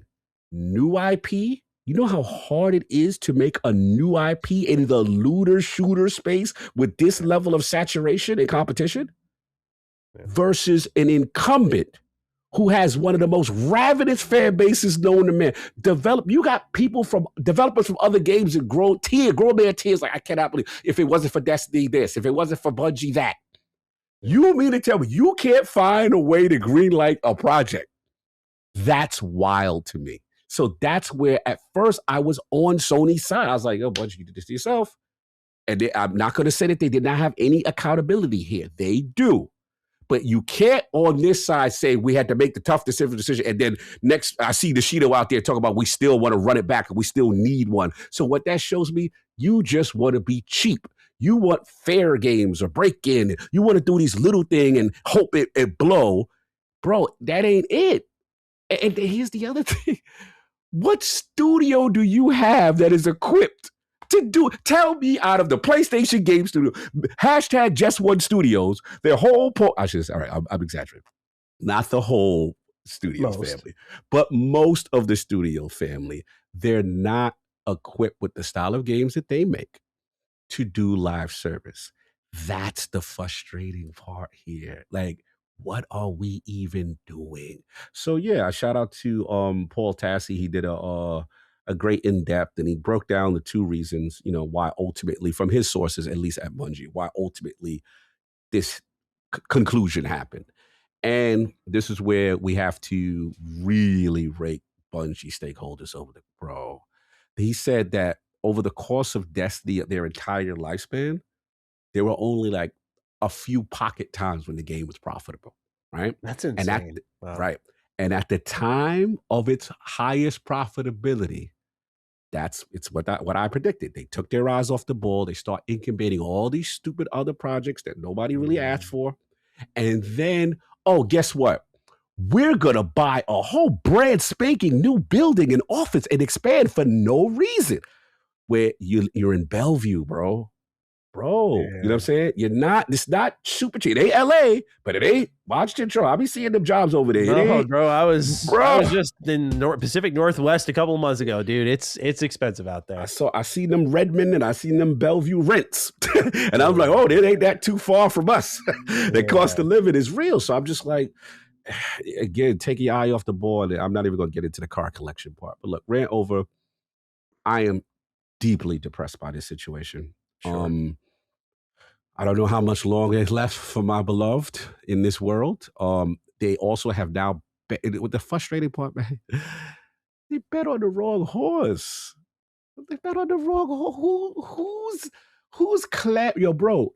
I'm still playing. When we get into what I play, bro, I'm still playing Destiny, living my best life. I'm saving. I'm so much, bro. They are still holding firm over 100,000 plus. I just saw Marathon's numbers are like less than Fallout 76's right now. Like, bro, what is even going on? It's a shame because not that Marathon's not a bad game, but we already said it. Niche of a niche. Like, this is the not bet. Popular. Yeah, it's crazy, man. So look, all I do, everyone that has hit me, I just send them over to people that I think, hey, this guy, he has this great skill set. Maybe you should. All I try to do is be a facilitator to some really awesome people. And my man, I think my man Mercules hit me because it was like, it would be like the equivalent of you. He was a content creator, and then he ended up like working for them. I remember we had him on like years ago, and he became like, I'm a weapon and sandbox guy. Like he became part of the weapon and sandbox team for years. I was so proud of my man Mercules. Shout out to the chef. Shout out to all the people, like I said, who are now, some have been able to land on their feet, but others die, and we may never see them again. So just a sad time overall. Yeah, dude, I just I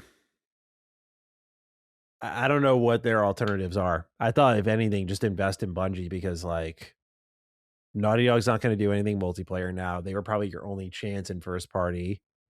You abandoned Ghost of Yotei Legends quickly, so Sucker Punch ain't going to save you. Who else you got? Like Cog brought up, Breakin'. I'm trying to think of others out there. It feels like they're looking at Helldivers 2 maybe and thinking, hey, if we do like little $40 pop shots here, but even them, remember Arrowhead said, hey, that was a one-time, thank you, Sony, but then for our next trick, we will be doing multiplayer, we will be that, because remember, they fudged that one because they tried to, this is where their inexperience gets them in trouble. Remember, the Steam numbers are what's carrying that, and then obviously we see in the Xbox stuff, but remember, they try to impose the PlayStation Network account mandatory requirement. They did all the foolishness with trying to remove it off certain storefront. They don't know what they're doing. Yeah, I forgot about all that. Yeah. I mean, forgetting that situation for a moment, just the picking of Marathon over Destiny tells you all you need to know. Like we try to be nice here. Sometimes it's just, you got to be blunt though. Like, they're fucking stupid. Like, that's all it is. I could run it better than them. I feel very confident in that the decision to be made is right there in front of them. People are more ready to support Destiny over Marathon.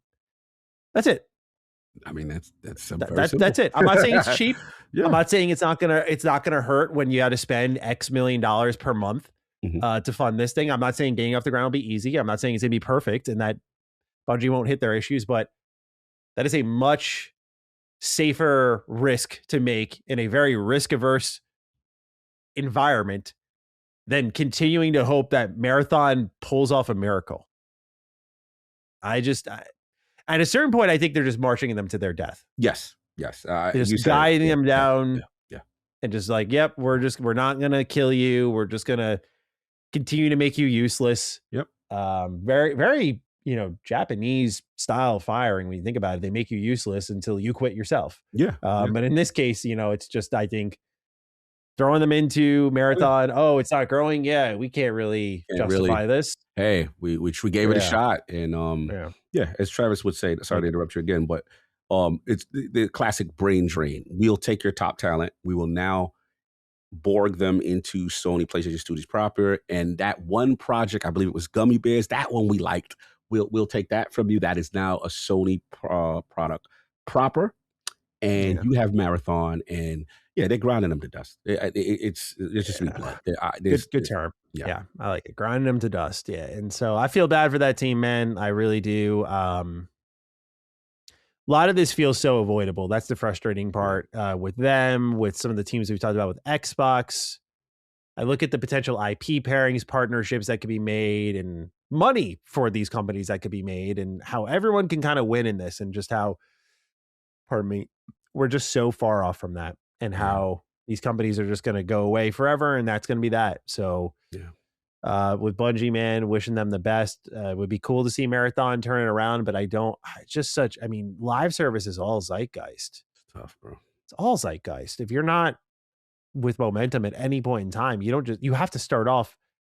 You have to hit a high point early. Otherwise you never can reach that again. Yeah, good call. Like there's never, we started off as nothing outside of, what was it, Fall Guys or something like that? I would say the only one that I can think of. Among Us, that's what it was. Fortnite, we got to get, because Fortnite, they was a builder game. Fortnite was a late bloomer. And then they stole PUBG. And then they stole PUBG's. Hey, let me help you with your mode. I got tools. Then we make our own mode better than your mode. And then Yeah, that's get you out of that's here. true. Yeah, those are two pretty good examples. So I'll take that part back. Yeah, but to That, your, no, they but to could your point though, you're right. It's super rare. Yeah, it's not easy. So yeah.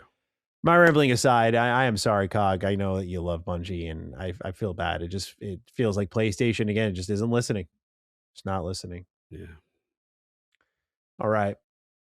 Let's join an interesting conversation here.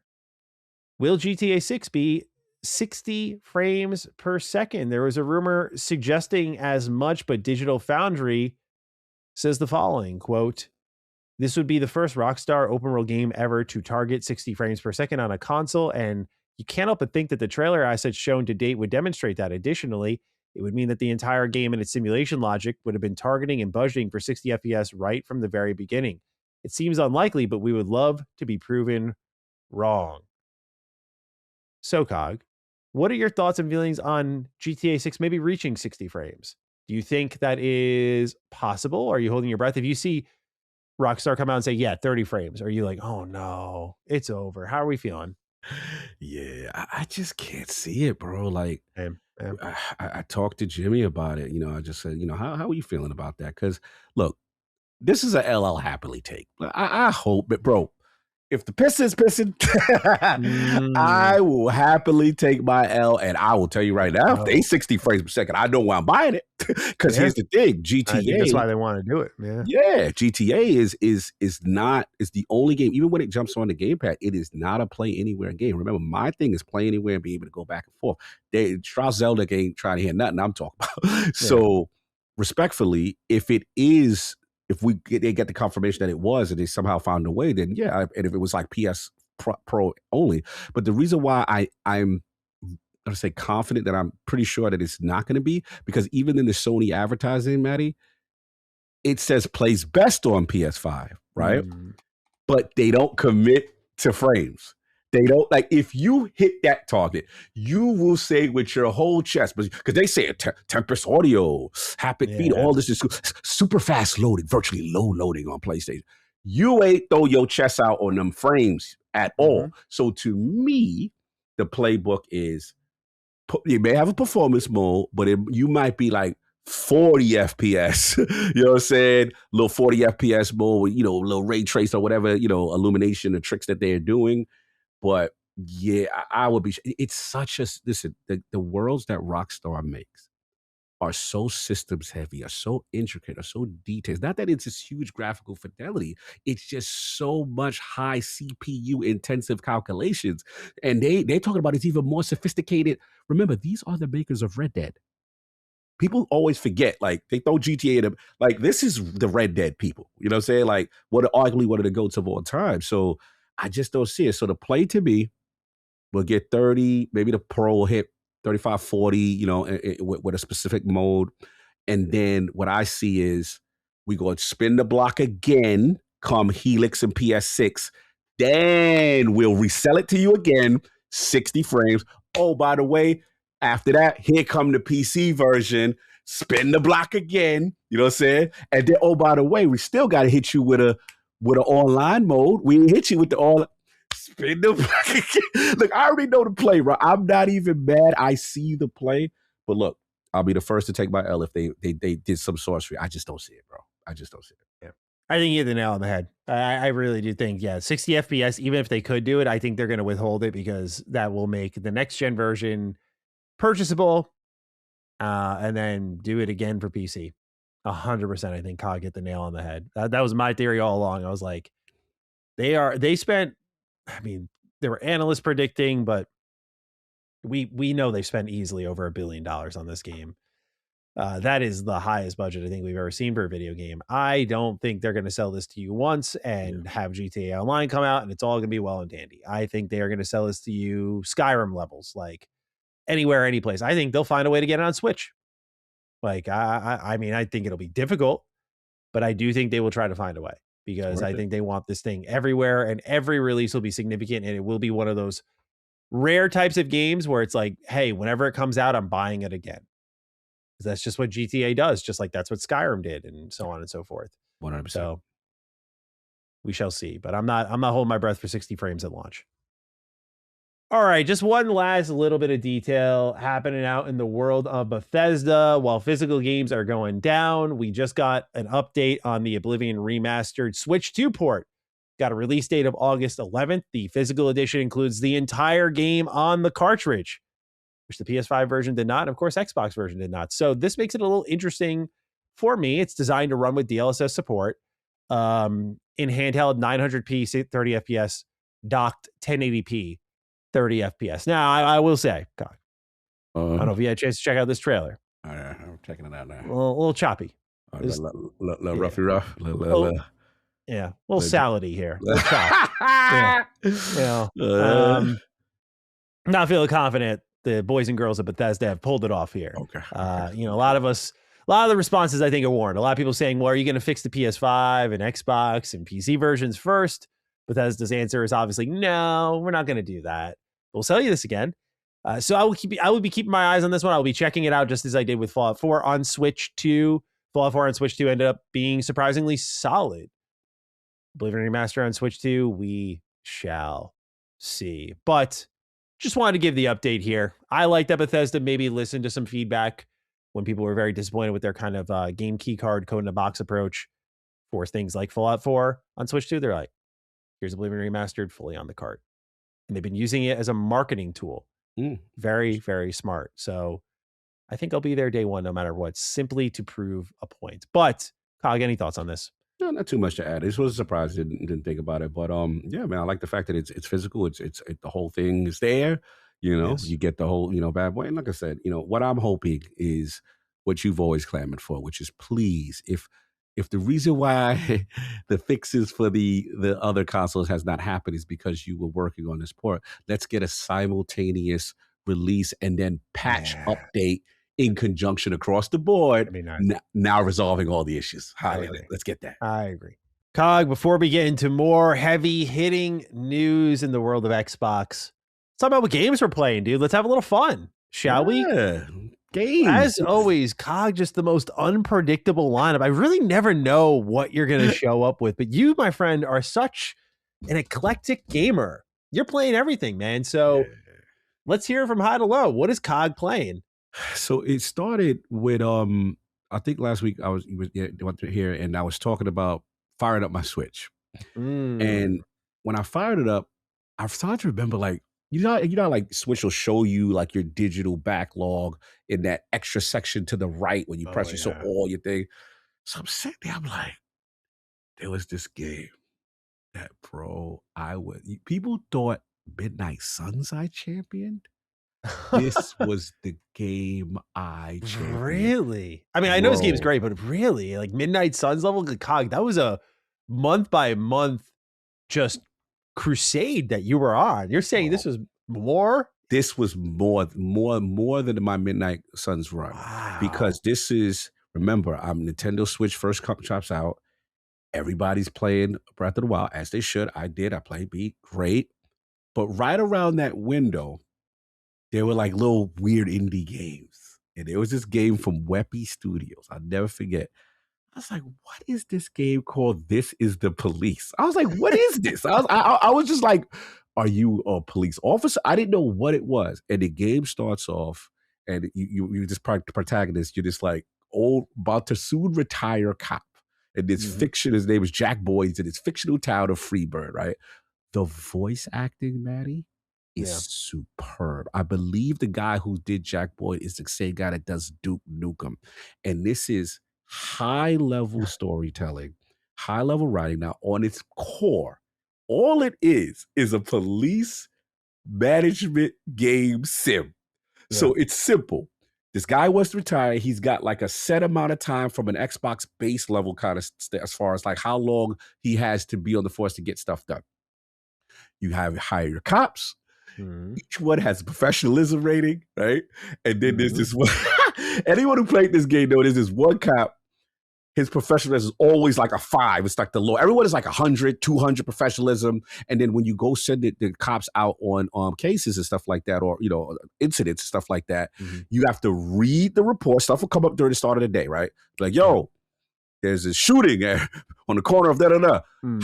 Then you don't have, you have like a set amount of people. they'll tell you the requirement of the number of cops to kind of handle the job, right?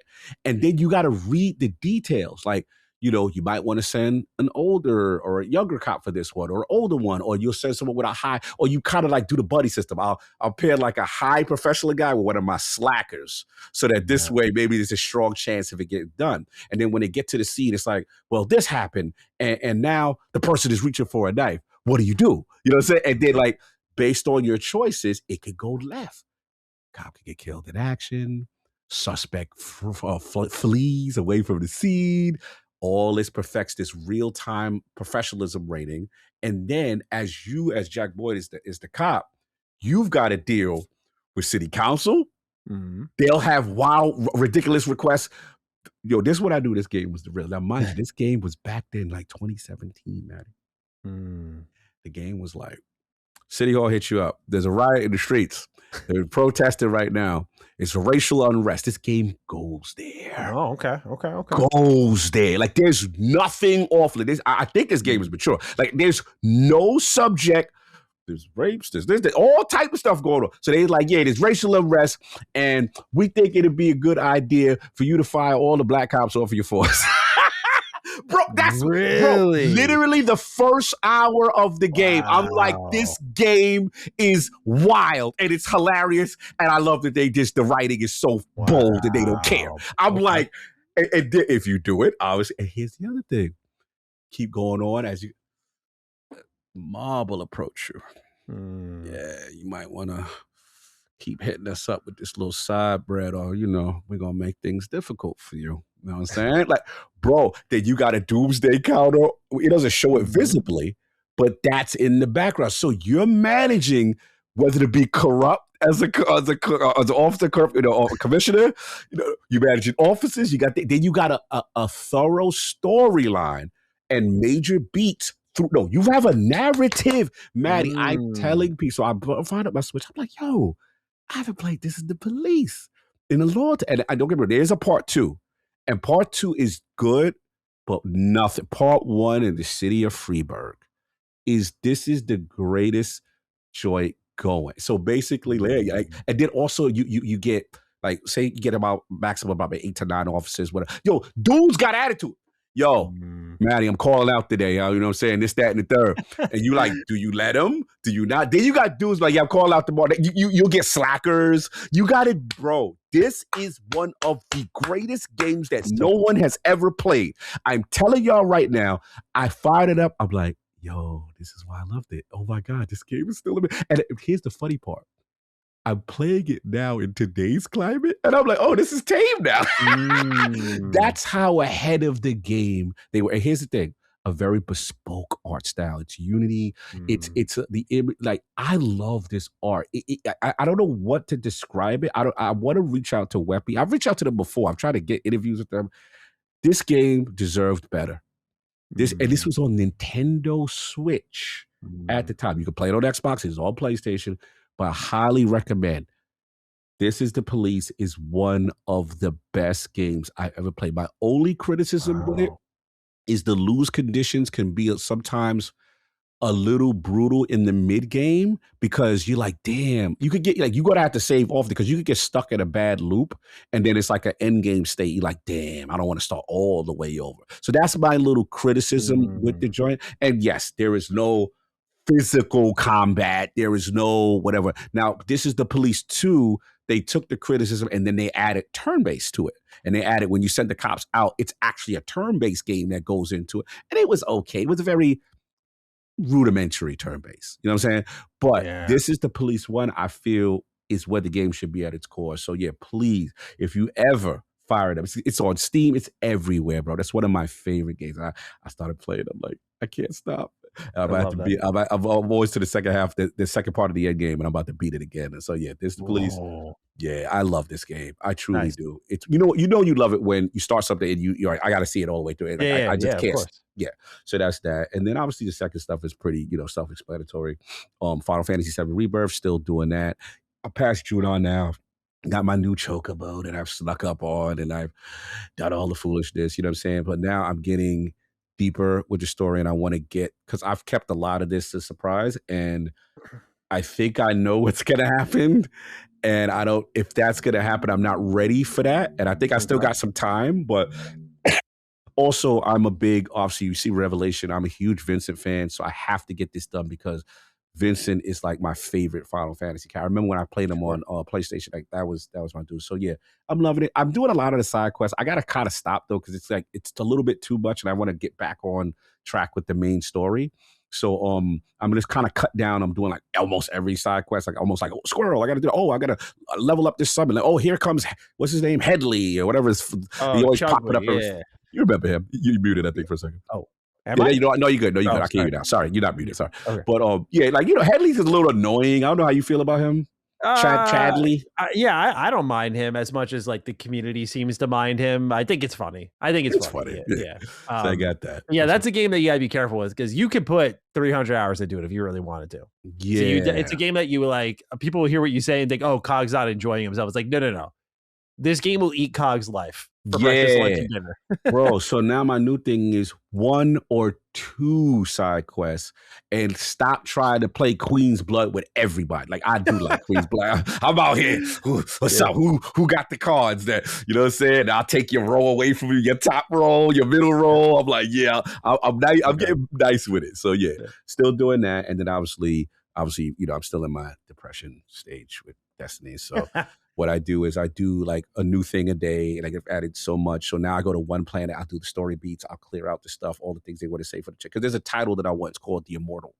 And it's like some real, if you do all the triumphs and all the things that they require for it, it's like this real regalia, like king's garb, very, very lord. I gotta get this title. So I do a little bit every day. Today was Iron Banner, and they have a for those who are still playing, there's a set. It's called, I forgot the name of the set. Basically, what it is anything that's a build wise, it's going to be, remember, this is the final patch. So anything that is like a game breaking, busted kind of build will be here forever. So now for people who like to get their super uptime a lot, get the Iron Banner set. It is busted. Awesome. Bro, you get your super, I got an arc build that is insane with Stormbrand's the arc jacket, exotic chest that just kind of gives you refund super energy after you do it, and then you throw this armor set with it, with this force piece set, which is they do a division kind of things, which I've always wanted. So yeah, I just do a little bit a day, log in, do my little comfort food, and I'm done. So I'm in my happy place. This is the Police. Final Fantasy VII Rebirth. I do want to shout out one game, even though I technically did not play, but now I can talk about it. Doom the Dark Ages. Got a chance to check that out with Bethesda. And bro. You talking about Revelations, the DLC? The new DLC, okay. bro. I thought you meant like the game. I was like, last year's? Like they gave you a bro. chance to check out the game from last year. Sorry, the new DLC Revelations, bro. Like, they finally let me touch. I was gonna say, what did they do to your account, man? I know, bro. No, Maddie. I think they're coming for you, bro. This is looks good. Yeah, this is, in my opinion, with they took all the feedback for the Returnal guys, and it is, like I said, the Slayer is like this new storyline. Like he's been humbled, and you could tell like he's down to it. Like you can see his face shields cracked, all that, and then he's working his way out this new area. It's like 10 hours of gameplay, bro. He's got the spear, he's got the grappling hook, he's got the movement, the shield and stuff is optional now, bro. Dual wielding, you can exploit weaknesses. They've got so much new gameplay, but the movement, the traversal, the feel, I'm like, bro, this is what I think everyone wanted that loves Returnal. And I'm like, oh, bro, it looked fire. So yeah, I definitely got like a chance to really go through it. It's definitely high difficulty, more fast paced for sure. They got a lot of end game, like 60% of it was base game, but a lot of end game. They're going all out on this DLC. I am not going to front. I'm like, yeah, I'm going to be there. It looks that good. So I definitely wanted to shout them out because I'm not the biggest Doom guy, but I walked out, I'm like, oh, this is super impressive. I didn't think I would get there. This is literally another game. That's how transformative to me the DLC. And I like the fact they have a full narrative beat and it looks like very expensive. And they got the challenges for the hardcore dudes that want to go. It's so much end game that it's Nice. ridiculous. So yeah, Nice. They shout out did to them. say it was basically the size of like one of their own games. So Yes, that's yes, cool. yeah, absolutely. So want to shout them out. All right. Well, you're playing a lot. I since I was on vacation, I didn't game as much as I thought I might. You know, it was more like a game on the plane type of week. And then when I got home, I've been on a little anime kick, man. Just to let everyone know, Free Run season 2 down. God, I love Free Run. I fucking love this show. Let me see this Yeah. show. Very Tolkien-esque, very cozy fantasy. My favorite type of fantasy, I would say. Strikes that right balance for a show of like slice of life with really great messaging. I was talking about Fleming Steakhouse earlier, right? And I shared this episode I watched with my friends from season 2 of Free Run, where they go up this mountain pass, and it's this huge pain in the ass to get to what they're looking for, which is a sauna. They're trying to find the sauna. They find it. It ends up being a little foot bath with a nice view. It's not really what they were looking for, and getting there probably not worth it. But the message was really the memory that they created when they were sitting at the foot bath and the sun was setting. It was really beautiful. And the music was playing. And Freeman does a really good job as a show of like capturing the passage of time, because like the main character was an elf, a part of like an original party that took on the Demon King. And so you see her like in this same spot with her old crew and then the current crew. It's very touching. I shared with my friends. I said, that's Fleming Steakhouse for us. Like it was like, it's just the memory we made there. Like it doesn't matter. The journey across the way. Yeah. So yeah, a lot of consuming of shows and movies. I watched The Whale for the first time. I watched The Mummy for the first time. I got a lot of Brandon Fraser in this past week. Yes, a lot of Fraser. Yeah. He's awesome. And what was the other thing? Oh, I watched a little My Hero and Sopranos. I've just been on a roll, man. Finally saw Pine Barrens. Apparently one of the most iconic Sopranos episodes. I love Sopranos. So funny. Classic, bro. More games need to embrace the humor that this show has. Just games can't get away with certain vocabulary, and I'll get into the game I'm playing in a second here. I'm totally off topic, but like, have you ever thought about that sometimes when you're watching shows and movies, and I'm like, why can't video game characters talk like this? Like the things that maybe they'd say in Sopranos would either be too taboo for reasons I will not break down. Yes. Or it's like, it wouldn't convey, like people would call it cringe. But why does it work well in a TV show? Is it because you can jump around and so it's kind of taking you on a ride? Like, have you ever thought of that? You know what's funny? I never really thought about it with that much depth. And now that you got me thinking about it, there's certain liberties that I feel like, shows definitely could get away with. And it's just so tough with gaming because it's like, I think gaming, as gamers, we come in with this preset of like how it's supposed to be or how they're supposed to sound, kind of thing. Yeah. So man. I mean, I guess for me, that hit the note really well was Expedition. I really loved that game, the way it started, and the conversations. I remember specifically when they first start the expedition and they land and things happen, and the Gustav and Lune conversation, I believe, was like super powerful to me, and I was just like, that's what I'm talking. I want. Well, she said I said I want games to be on this type of time, like you know what I mean, like that raw reaction where it doesn't feel cringy, it doesn't feel scripted, it just feels pure emotion, and I felt that was so well done. So that's a good point. I don't know if it. Also, we got to remember too, there's still that disconnect between throwing an actor in a mocap suit, voicing what you did, sometimes not getting the script. You're not all the time in real time doing it with someone else. So I think they have a harder job, to be honest, on some levels. Where it's like directors like, hey, cut with the real actors, you right there interacting. It's tough. A lot of these guys are in a booth somewhere. It's more difficult. So maybe that's also what it is. Anyway, that was just on my head a lot this week. Sure. But when I was gaming, which was basically on the flight there and a little bit here at home, was Adventures of Elliot, the Millennium Tales. I'm trying to remember if I talked about this on the show or not, but I'm pretty close to the end. Okay, now. talk to me. Let's go. Where we And at? this is the latest HD 2D game out of Square Enix. I was really looking Genre. forward to this one. And this is basically their take on Zelda. So if you had Octopath Traveler as sort of a take on old Final Fantasy, this is a take on old Zelda. So more of an action RPG. It's got like, little heart pieces that you'll collect as you complete trials and dungeons that'll upgrade your health bar. Just lots of really cool collectibles, lots of great boss fights.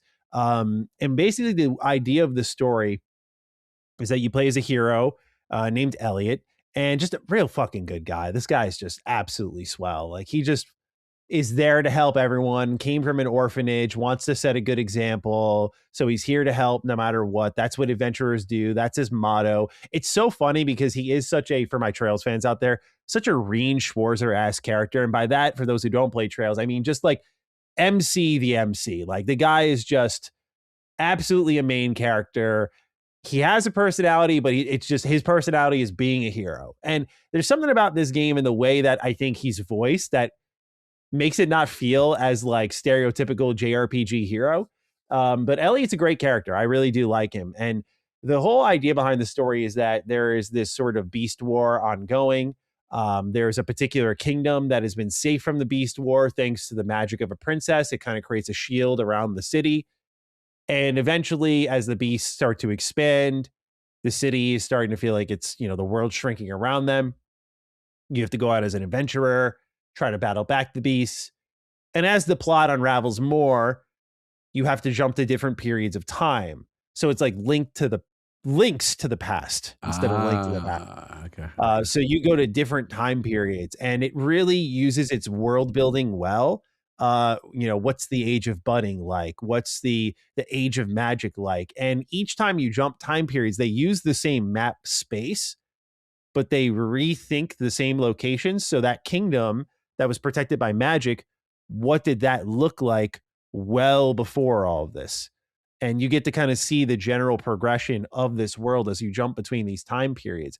The writing's actually pretty good here too. I was really surprised. For those who are wondering, I'm thinking of like Mao's storyline. Okay. One of the Mew. I think she's awesome. Like, just really memorable, heartfelt, romantic driven stuff that I thought they did a really great job with. The side quests are kind of general fetch questy stuff, go out and help the world. But again, because it's all around this idea of time travel and building the world, even if some of the objectives are a little bleh, I just kind of enjoy listening to these characters talk. And you see like humanizing moments between like obviously evil characters. And so this really just, as you play more, it kind of gives to you of like where I found it particularly investing. It is very triangle strategy coded, where it's just not afraid to sit there and talk to you for a while. This will be a turnoff for a lot of people, but I love that this game does that. Okay. I remember now. I remember Addict talking about this part. There was one chick or somebody that was annoying him that he was like, I can't stand this person. Yeah, that's the controversial part of the game. Mm-hmm. There is a fairy you have that will just blab in your ear about everything. Like, wow, you found this. Wow, you did that. What? She clearly talks so much that in playtesting, I went, all right, we got to dial her back. There is a setting that you can turn on that shuts her up. I feel it mostly suffices. Okay. My wife and I were mostly teasing it, but it never actually annoyed me. But I can totally see why either A, people would hate this, or B, they'd get secondhand embarrassment and try not to play this game because of how ridiculous this chick sounds. I'm a little numb to it at this point with just how much like anime games I've played over the last like half of my life. But I don't know. I'm also in a safe space. I played 100 Line Last Defense Academy in front of my wife. And for those who have not played that game, every fucking character moans in that game. And I mean moans, bro.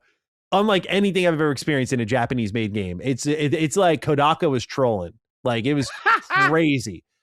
So my tolerance rose with that game a bit, where I was like, all right, whatever, this is what it is. I'm just going to play this with headphones if I'm in a public space, that sort of thing. But that is the annoying character. I can deal with it. I don't think it's that bad, but I also think that the game gives more where she's worth kind of dealing with. And I don't know, I think like over time, her as a character kind of blossoms in an interesting way where kind of like where they take her. So all in all, I've really enjoyed my time with it. I'm in a backlog mode after this. I'm thinking this week I'll finish up Adventures of Elliot.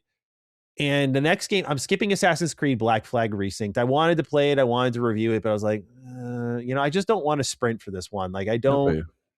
Not looking for an open world game right now. I see Halo at the end of the month, and I'm like, I think that's my next one. And so I'll play that for sure because I've played every version of Halo at this point.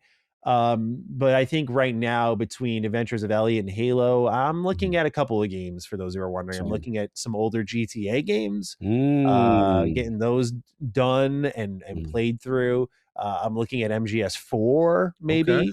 Because I want to play that as well. I know the Master Collection is coming out soon, but my strategic play is like get that done now. And then on Retro Rebound, we'll talk about the Master Collection kind of separately from the Metal Gear Solid 4 retrospective we'll do. So it's a little content brainy, but I think it makes sense for kind of how busy August is going to be that I might want to bang that out now. So I've been enjoying my time with Adventures of Elliot. I probably would have had it done last week if I wasn't traveling.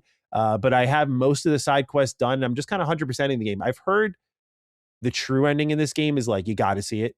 As in, I'm not like for COG, like, COG, it's must play gaming, but from but if I'm involved, there's like a good ending and a bad ending. And I've heard those are like, it's good. But that this true ending kind of just takes off. And I have some predictions on where it's going, but we'll see if I'm correct. But overall, the whole play on time travel, I admire it for not falling into the shtick of like, you touched this glass in this time period. And, oh my God, it's falling apart in this time period. Like they don't lean into that. And I really appreciate it. It makes the game so much better, so much more refreshing. So that's all I'm playing this week. Just Adventures of Elliot, the Millennium Tales. I'm playing it on my Switch too. Been really enjoying it. We both been on Switch. Should have that done. Oh, dude, I'm all over my Switch too. It's just been the go-to system for me. The handheld, pick up and play, nature of it, supporting my purchasing habits now. I after what happened with Colin, I was not comfortable purchasing games on PlayStation. I got to see what Xbox is doing before I buy games there. So yeah, it's Steam and Switch for me, man. Like I know at least Steam, I'm a little bit of a hypocrite. It's like, oh, Maddie, you like physical stuff, but like it's either that where my library has been built from a lot of review codes and buying games through Steam sales, or here on the Switch. So we'll see where things go. Hopefully things settle. But yeah, I've been on that Switch 2 grind for sure. No doubt. All right, dude, where do we begin with the rest of the news here? Boy, do we have a lot to talk about. Yeah. Let's get into this first one here. Undead Labs has been added to the list. This is thanks to GamesBeat. They wrote an article titled CWA represented workers at Microsoft criticized Microsoft, or I'm sorry, at Xbox criticized Microsoft management impending layoffs. Jumping down the article a little bit, they say it's possible that some of the studio's jobs will be saved if a buyer is found for any one of the 4 studios. And at first I saw this and was like, oh, here's Arkane, Double Fine, Compulsion, Ninja Theory. Well, those 4 are still on the list, but here comes Undead Labs, who is mentioned here. They said, if Undead Labs closes, it could lose 110 jobs. We have a write in here from Walker Simmons. Hey, Dukes, with the rumors of Undead Labs being closed, I have a simple question. Was that showcase just one big auction? And yeah, dude, I don't blame Xbox fans one bit for feeling this way, dude. It's just like, you can't let this team go down, in my opinion. I feel very strongly about this one, but I want to let you take lead on this. Like, how are you feeling about Undead Labs? Your DM response, I think, puts us in the same camp, but I'm curious if, after sitting on it for a couple of days, where you've landed with them being on the chopping block. I agree. I had like nothing to say. Yeah, just got to get my thoughts together. I don't want to be a hypocrite. I've said multiple Dukes. I was very worried about this studio. What is going on with this studio? Remember, we've said this even before the initiative shut down. So I want to be clear that I've been very concerned about them. However, this past year really instilled a lot of confidence. I think the gentleman's name is Philip Holt. I forget his name, the new studio head. And he came out to discuss the game and really enlighten us on everything that's going on. Now, granted, we learned that trailer with the deer was, fictional, and the game was still not made or whatever, still in development, which was very, very surprising. As we have been seeing more and more of the game, it really has been impressing me. And I guess here's my thing. There's the business side that people hate when I do this, because I try to understand why things are happening, right? That's all it is. It's not about letting corporations off the hook. I try to understand why you're doing the things you're doing, because this doesn't make sense to me, because you just showed this game at the showcase, right? So now that we've seen this with Ninja Theory, etc., and now we see but potential rumor, because again, things are not finalized. According to Jason Schreier, people are still fighting for their independence. People are still working till the 11th hour. I'm assuming, to try to, see if they get a spun off or not shut down. Mhm. Fine. But for me, I'm struggling with this idea of showcasing your game at the Xbox showcase to a fan base that is expecting a game and a studio that is expecting to release. So to me, this is deceptive. We can't get around that part, because you didn't just know in a vacuum. You've known you are going to do this, right? So that's the part I'm struggling with. This new method of showcasing games at showcases, which you have no intention of actually releasing or bringing out. Now, look, I will stand corrected if this strategy, which I've never seen before in the history of gaming, gets them a new home or gets them a potential buyer. It just seems, slim to me. I hope I'm wrong. Listen, there's nothing more that I want than State of Decay 3 to come out, to exist. I was there from State of Decay 1, from the Xbox Arcade game, Permadeath. I was like, this game has tremendous potential. Then 2 came out, did actually commercially well. It was in the NW. It was in the it was in the West Coast, East West Side. You know what I'm saying? But it was doing well with the Circana joint. You know what I'm saying? The MPD. And it was one of the first that was like in Game Pass, and like, oh, this is a proof that it works. The only issue we had is our tethering, and then obviously certain systems we wanted expanded upon. So I'm seeing this game, I'm like, man, this fits the profile of a multiplayer game that is cross-platform. It's coming to PlayStation. It's coming to Steam. It's going to have, and then they've got that great. You took the tech from Coalition as far as the graphical stuff upgrade. Then we got the server side, jump in, jump out, no tethering. All of this has the potential thing. So my thing is, why can't they release? Yeah. Why can't they release? You're at the finish line, and that's all I'm hoping for, because it's like that to me again. You are going to get so much smoke for shutting this studio down. After here's the worst part. It's even worse than the Ninja Theory thing, because people are playing State of Decay 3 now. They're playing it. They're in the alpha. Yeah. What are we even doing? Yeah. What are we even doing? So that, again, I know this is speculation. I know, according to Jason and other people, but again, the fact that I'm hearing this come up is unsettling. You know what I'm saying? So that's just where I'm at with it. I don't want to see this. I don't.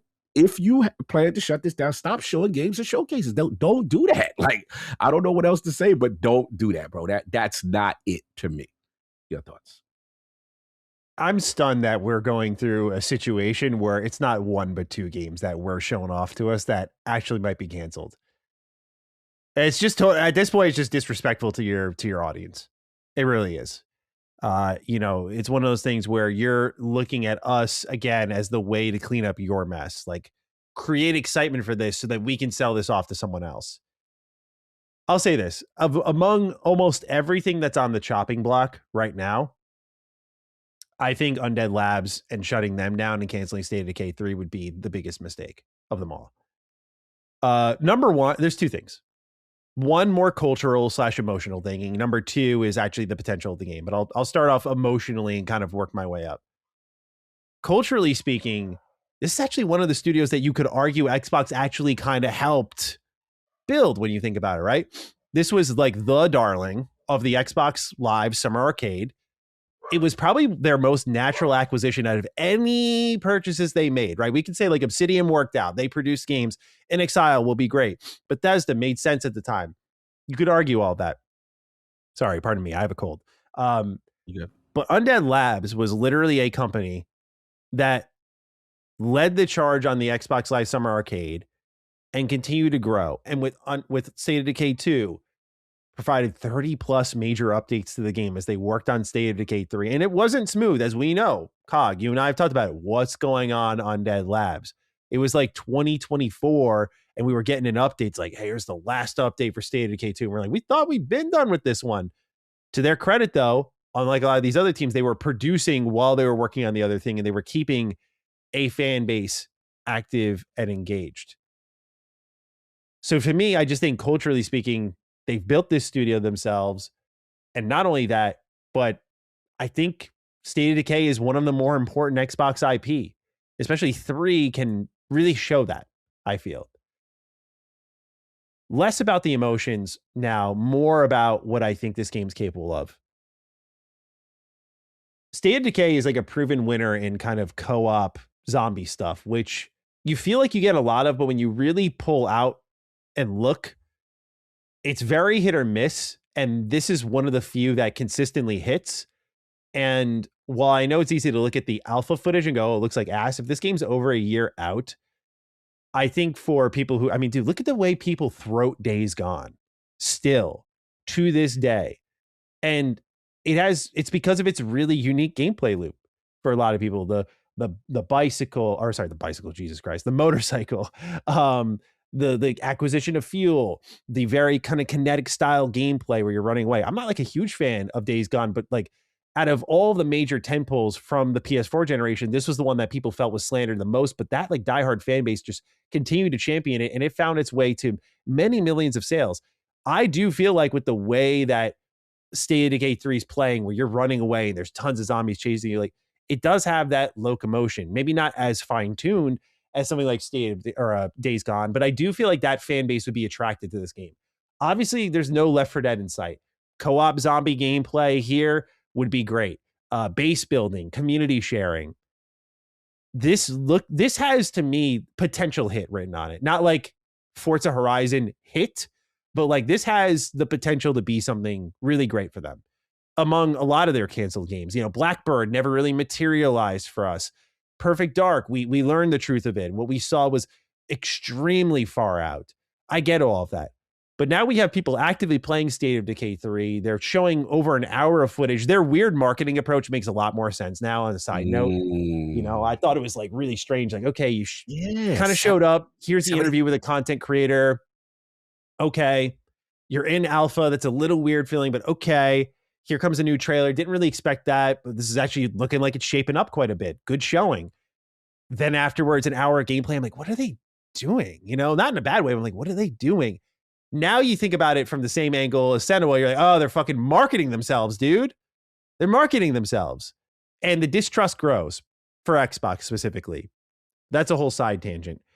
I just think this game does have legit potential. And I think you can make arguments for everything else on the board, like Compulsion, never really had a hit. Double Fine, I mean, you know, with the recent things they've put out, I don't know how much hope they've got. Senua's responding to fan feedback, and I have a lot of interest in it personally, but I can't imagine that's a broad mainstream hit in the making. But I don't think it was supposed to be that. It was turned around in 3 years' time, and it's more of a combat-led Hellblade game, and I think that'll do fine, but it's not going to move major numbers. And Blade, I think, can move major numbers, but Blade is a game that's going to have its profits eaten into because of the Marvel licensing deal. So when you look around at everything, it's really State of Decay 3 among everything on the chopping block that I think shouldn't be there outside of the time it took, which I do think is fair. It's fair. That is fair. I do understand that, but that's where we make the decision. Do we hang with this or not? And that's what also led me to what I was talking about earlier in the show, where I was like, man, I really feel like we'd be talking about Coalition. I feel like we'd be talking about In Exile right now, if not for them being sacrificial lambs with the whole exclusive push. It's just how I feel right now. But I feel bad for the people in Undead Labs because I know they had a rough patch. It seems like they really got their shit together, which is not usually how that story ends up for these Xbox first-party studios. It's usually just disarray until the very end, but they actually did get it together, and it's fucked up that it's like, oh, here they are. They're like right at the finish line. Same with Senua, right there. And here comes the axe. I agree. It's a mixture of rationality. Like, I get it. You know, it's a long development timeline, but I just think it's got long-term potential. I do think this could be a sort of Sea of Thieves. Like, we don't really see it coming, but because of if they're going to continue to do all the updates like they've done for State of Decay 2, I think this will keep that base active. So, we'll see. But just between the auctioning of these games to their fans and the selection here, I just don't like it. I don't like it one bit. I don't like it either, and I just don't think it's a sound strategy. I'd love to be proven wrong, but I just don't like the idea of showing games at a showcase where you had every intention to shut the studio down, and the mentality is that this is to garner interest from potential buyers. To me, that's something you do behind the scenes. That's something you do. Don't include them that way. Don't cheat the audience, because if you shut this studio down, what does that say to your base that you just showed this game to? And again, this is again, I know I'm going to come off like people think I'm like this Asha hater, and it's not the case. Is what I'm trying to tell people is that this is where leadership begins, when you have to make the tough decisions, right? Everyone had the pom-poms out in the beginning with the small little W's. That's cute. Here is where we're going to be at. When we talk about these next subjects, what are you going to do with these studios? How are you going to handle that? And then also public relations, because here's the thing. You're tweeting up 1,000 tweets a minute prior to this week, and you're outside, and I'm not seeing that, right? So now we're going to find out, right? You see what I'm saying? That's why I didn't get all caught up with, people like, see, surpass Phil and all that. All right, cool. All that's great. This is when it gets real. And then when like I said, then after this, when you going to sign off on your games, what are you going to green light? What, obviously right now we're in a freeze. Fair, I'm not going to go crazy, but it's freeze. How long that freeze going to last? Are is it going to be only Fallout, Elder Scrolls, Halo? You know what I'm saying? Like, what is that's why I tell people it's funny how things play out. And again, I'm not wishing bad. I understand this administration is dealt a very bad hand. Part of that is due to Phil's laissez-faire, cool uncle, go create. Shout out to Laura Fry. She has a great video out right now in terms of allowing too much creative freedom. This is the penalty of that. My only pushback to her is, even though her video is amazing and she's correct, all I would say is that people forget the timeline. Remember, at the time, the nuance is this. These studios would not have signed with Xbox if it wasn't for that. Their reputation was meddling, right? I know for a fact, the Obsidians, I know for a fact the Ninja Theories was like, hey, we're not signing with you unless that's not going to be the case. And at the time, it was like, feel like, yeah, go. No, bro, you allowed to create. We've got Game Pass. We've got this smorgasbord of where you could be creative in the artsy game, like next to the big game. Now that strategy has failed, in fairness to Asha and Matt and all these people now, this is the course correction. And I think that is fair now to say. But here's the thing. When we get to what these desk games we're talking about, including Undead Labs, this is where the tough decision. And I agree with you, Matty. At its core, Undead Labs State of Decay 2, from my understanding, was profitable and was on MPD.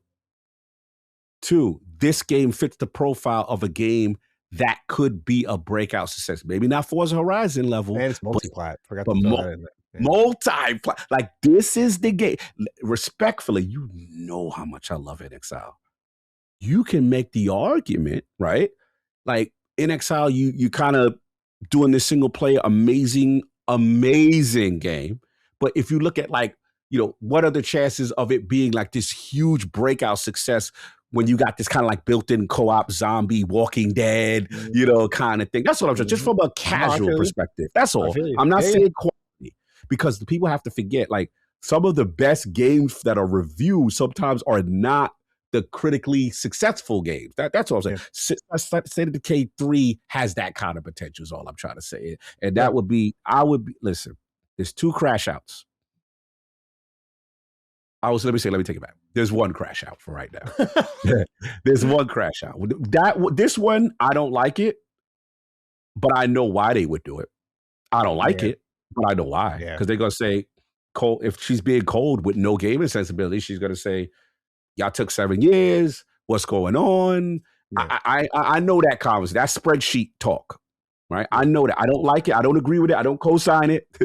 I just understand why they would do it, but it still would be a mistake in my eye.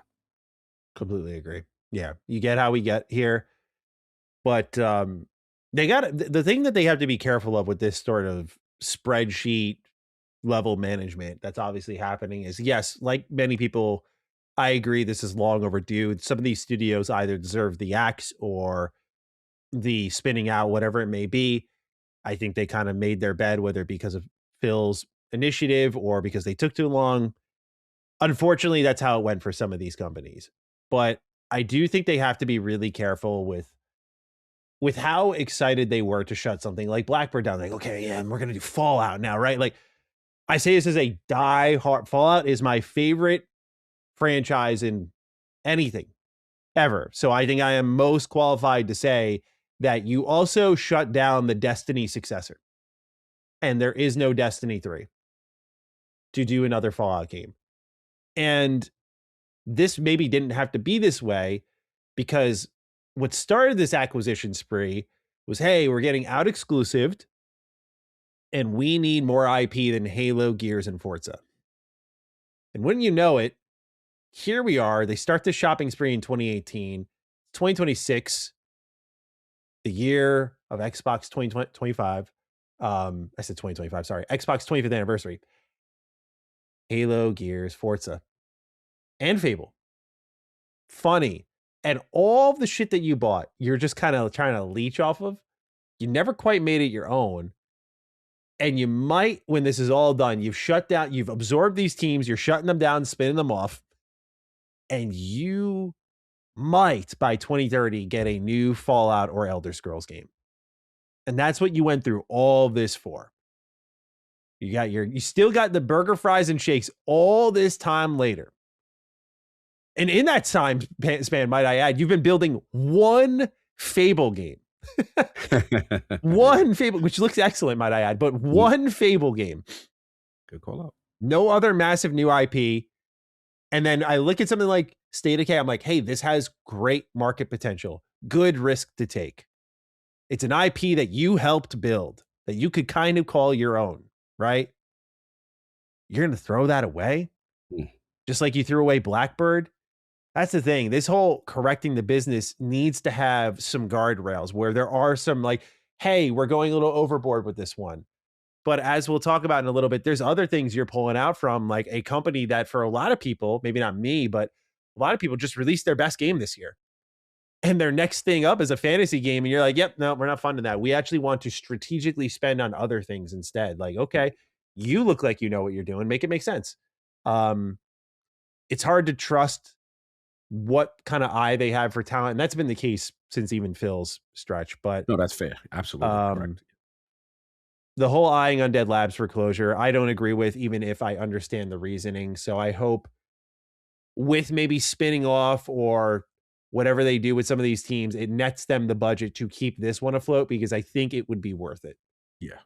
And that's the hope. The hope is the best public relations win that this administration could get is at the end of the day of any studio that was mentioned to be rumored, if they are given a home, they are allowed to be independent and allowed to keep their IPs and the games, at least specifically with Senua and State of Decay 3, still release. If they are able to somehow navigate that through all of this, I will take back slander because that to me is a PR win in spite of. You know what I'm saying? It would be kind of like, you know, how we felt when Hi-Fi Rush got a chance to live on and we're like, okay, Craft On's got them. Hi-Fi Rush 2 is coming up. That's always it. Like these games deserve to come out. Don't show us these games and kill a studio and then walk off and we're supposed to just eat that like that. Like, no you're going to get all the smoke, bro. Yeah. Ideally, these companies go independent.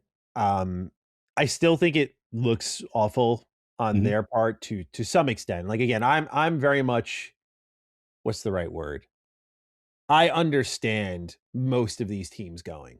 Right. I don't think they contribute actively enough. I think it's a mixture of Phil's kind of initiative colliding with like them taking complete advantage of the situation they've been given and kind of the reality of like, oh, we have to make appealing things for a broader audience so that they'll buy this thing. Like, it's a lot of contributing factors. But I just think that ultimately their eye for talent is just a big question mark, because it's like, okay, well, they almost shut down Toys for Bob. And guess who had the most viewed trailer coming out of Summer Games Fest? Toys for Bob. Really? I didn't know that. Yep. Wow. 10+ million views on the new Spyro trailer. Damn. Yeah. Okay. Spyro's built like that, I guess. I admit I was not aware of that. Me but neither. Respectfully. You know, it's like, okay, you just almost shut down the team that gave you a mega hit at a showcase. What do you know then? Like, what do you know about spinning out some of these teams? You know, what they're capable of. Maybe and I think in the case of a lot of these teams, they're probably better off out of Xbox, from under Xbox's thumb. But if Xbox is looking to build some type of broad name for their platform, I think I'm belaboring the point. Undead Labs is, I think, worth keeping around. Agreed. All right, next one, though, because it's not just a fourth, but a fifth team. This one's been rumored for a while, but this is probably the most firm report we've got on the situation. It comes from Tom Warren of The Verge. We'll read the full report here. Microsoft is set to announce a wave of layoffs for its Xbox studios and employees next week. Sources familiar with Microsoft's plans tell The Verge that the layoffs will lead to studio closures or spin-offs, potential mergers of studios, and canceled games. So the mergers are similar to what we saw with Bethesda, where they took like Roundhouse and I think put them into ZeniMax Online Studios. So there is also that option. That's true. Tom writes, I understand Microsoft is currently weighing closing at least 5 studios, including developers behind Marvel's Blade. Sources tell me that Microsoft wants to cancel Blade as part of cost cuts and job losses that are planned for the company's Xbox gaming division. Developed by France-based Arkane Studios, best known for the Dishonored series, Blade was originally supposed to debut later this year, according to sources familiar with the game's development. I'm also told the internal ship date for the game slipped to late 2027, and it's also running over budget. While Microsoft is weighing canceling Blade, it's also exploring options to sell Arkane Studios. Bloomberg reported earlier this month that Microsoft is trying to spin off Compulsion, Double Fine, and Ninja Theory 2. GamesBeat reported this week that Microsoft is actively looking for a buyer for Undead Labs, the developers behind State of Decay. If buyers are found for these studios, then they'll avoid being closed. But sources stress these talks could take months in some cases. Compulsion Games, the developers behind South of Midnight, is already convinced that the closure is imminent and has started telling employees to start looking for jobs elsewhere. Ninja Theory employees were informed earlier this month that Microsoft wants to close the UK-based studio or spin it off. Beyond the potential studio closures, Microsoft is preparing for a wave of layoffs at Xbox that will drastically reshape its gaming division. These layoffs are due to start on July 6th, according to sources, and will hit most parts of Xbox. Rumors have suggested there could be at least 1,000 job losses, and if Microsoft goes ahead with 5 studio closures, then there's at least 500 employees impacted before the wider cuts. And there you have it. So Blade's on the table in a pretty serious way. We have a little bit more clear information on it. We're seeing that it was supposed to be shown up this year, but it slipped to late 2027. It's running over budget. What do you make of what's shared here, Cog? We have some more information on Blade. We're hearing Compulsion's likely closing. Ninja Theory is a coin toss right now. We don't know really what's going on with Double Fine. Layoffs are starting the 6th, so by the time this episode's out and people are listening to it, the situation for Xbox will have started to dramatically shift once more. Yes. So hit me with it, dude. What are we feeling? Yeah, not good. Not good. This one hurts because, you know, this was the clamoring from the base that they don't have a Marvel IP, right? They don't have something, you know, that is pop culture. I've always been on them about that. Like, hey, like I look at Insomniac, like, man, you know, I know some people don't like them only being the Spider-Man and kind of studio, but, you know, it's one of those things that they did such a phenomenal job. And it's like, man, you know, Microsoft for sure, Xbox for sure use one of those, you know what I'm saying, kind of thing. So we saw the Blade announcement. We went crazy, and we saw Dinga behind it. He saw Arkane. We like, oh, okay. I remember he did a roundhouse kick. I remember the announcement like it was yesterday. You know what I'm saying? And you saw Marvel jump out there on stage. You know, a Marvel representative on stage. They talk about it, and I was super pumped. I'm like, wow, this is the perfect team. Obviously, we got a little bit of a vertical slice kind of trailer, and it was kind of like just kind of setting the tone and the theme. And I'm like, oh, France, the vibe is dope. Let's get it. You know what I'm saying? So. Yeah, I'm for it. You know, I didn't know that it was that close. I thought maybe, you know, it still maybe a little bit ways out. But now that you're hearing that it was going to be something that potentially be scheduled next year. This again, it stings. It hurts, right? It's like, wow, we were this close to getting it if they're going to be close. This one, I'm a little bit more understanding only for two reasons. One, with the Insomniac leak, we learned how crazy these Marvel licenses are. I did not know how much inside they were creeping into the budget to the point where, PlayStation is like, look, we have to drastically reduce this part. The second part is that you're gonna hate me for this part. Again, coming from the perspective of a person who has no gaming sensibilities, right? Who has no attachment to quality games. Right? They don't know shit. These are my caveats, right? Okay. So again, we don't know that you dare say anything about Dishonored. Please continue. We don't know that you're probably one of the best stealth-based games and Call. We don't know. We don't know that you released a game that maybe Maddie don't like, but the rest of the world kind of like with Deathloop. We don't know that. We Is it know. all my fault? Right? Did I do this? Exactly. We know as the new owners and stewards of Xbox Studios that your games historically have never sold. We also know that Marvel themselves, here's the key, don't have a Marvel Blade movie ready to go. There's the movie has been in disarray. It's not even, from my understanding, not even on the, season 4, season whatever roadmap. The actor was Mahershala Ali. Like, we don't even know. The script is shit. So the IP that it's behind is in disarray. That part is true.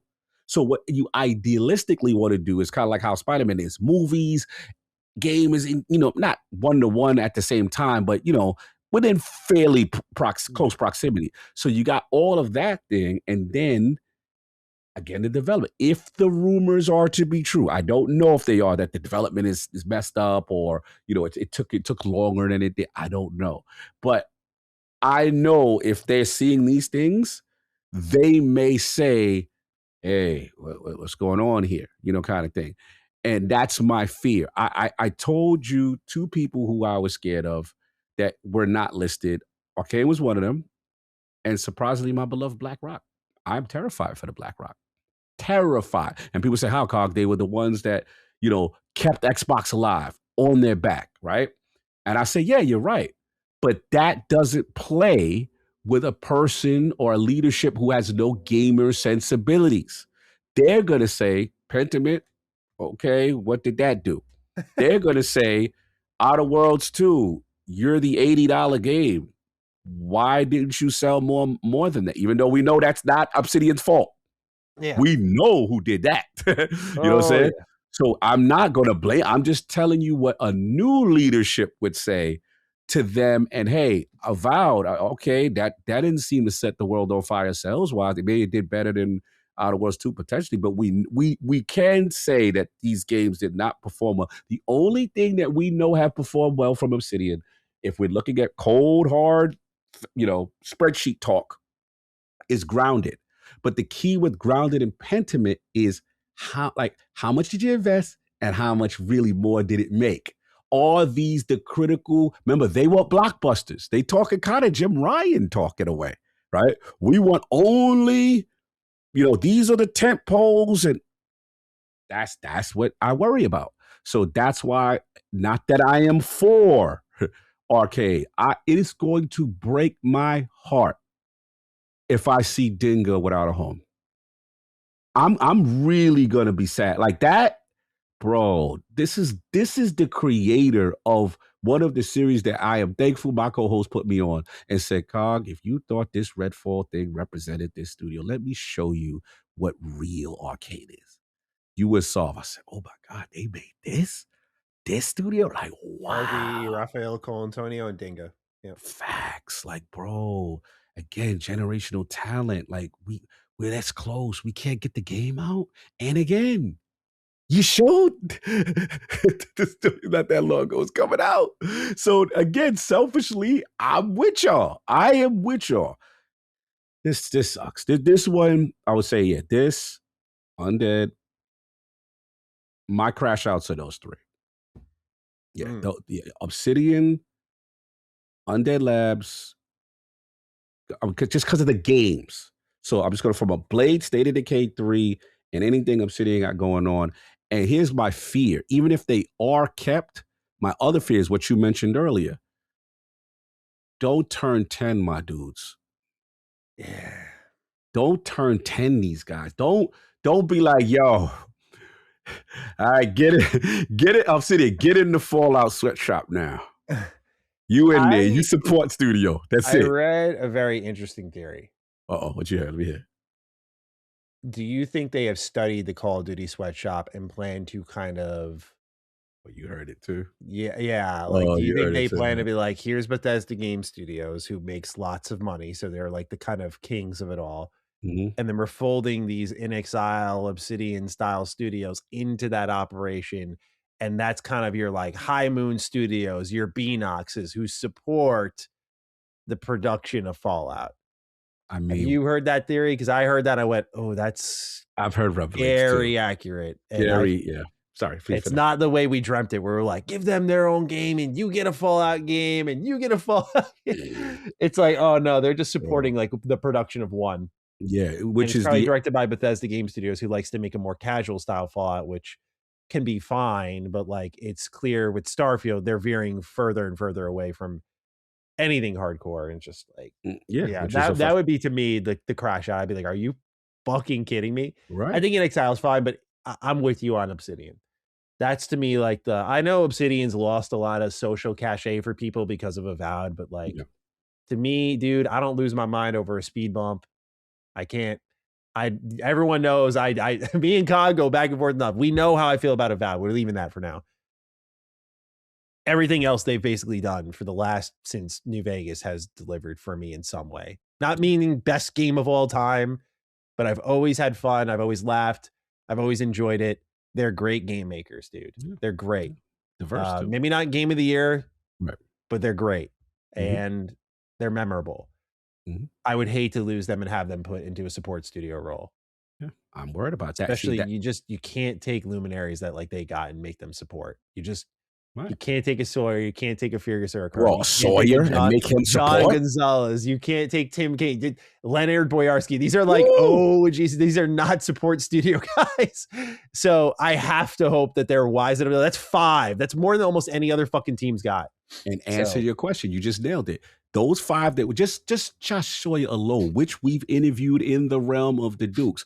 Most intimidating interview, by the way. Oh, most intimidating. That man is one of the smartest men in the room. Jesus. Yeah. You know what I'm saying? Yeah, I always remember like when we first started talking to him, I was like, oh fuck. Like, like he's not gonna crack a smile. He was like, and then he finally, he opened up and stuff like that. It was one of the better ones. But it was just like, I remember, part of the initial conversations of him. Remember saying he kind of snuck Peniment through the door, like, yo, this is part of the acquisition from that creative. He twisted their arm. That's that's honestly a huge point in this all. Is like, Sawyer twisting their arm and being like, if you want me to stay, let me make this.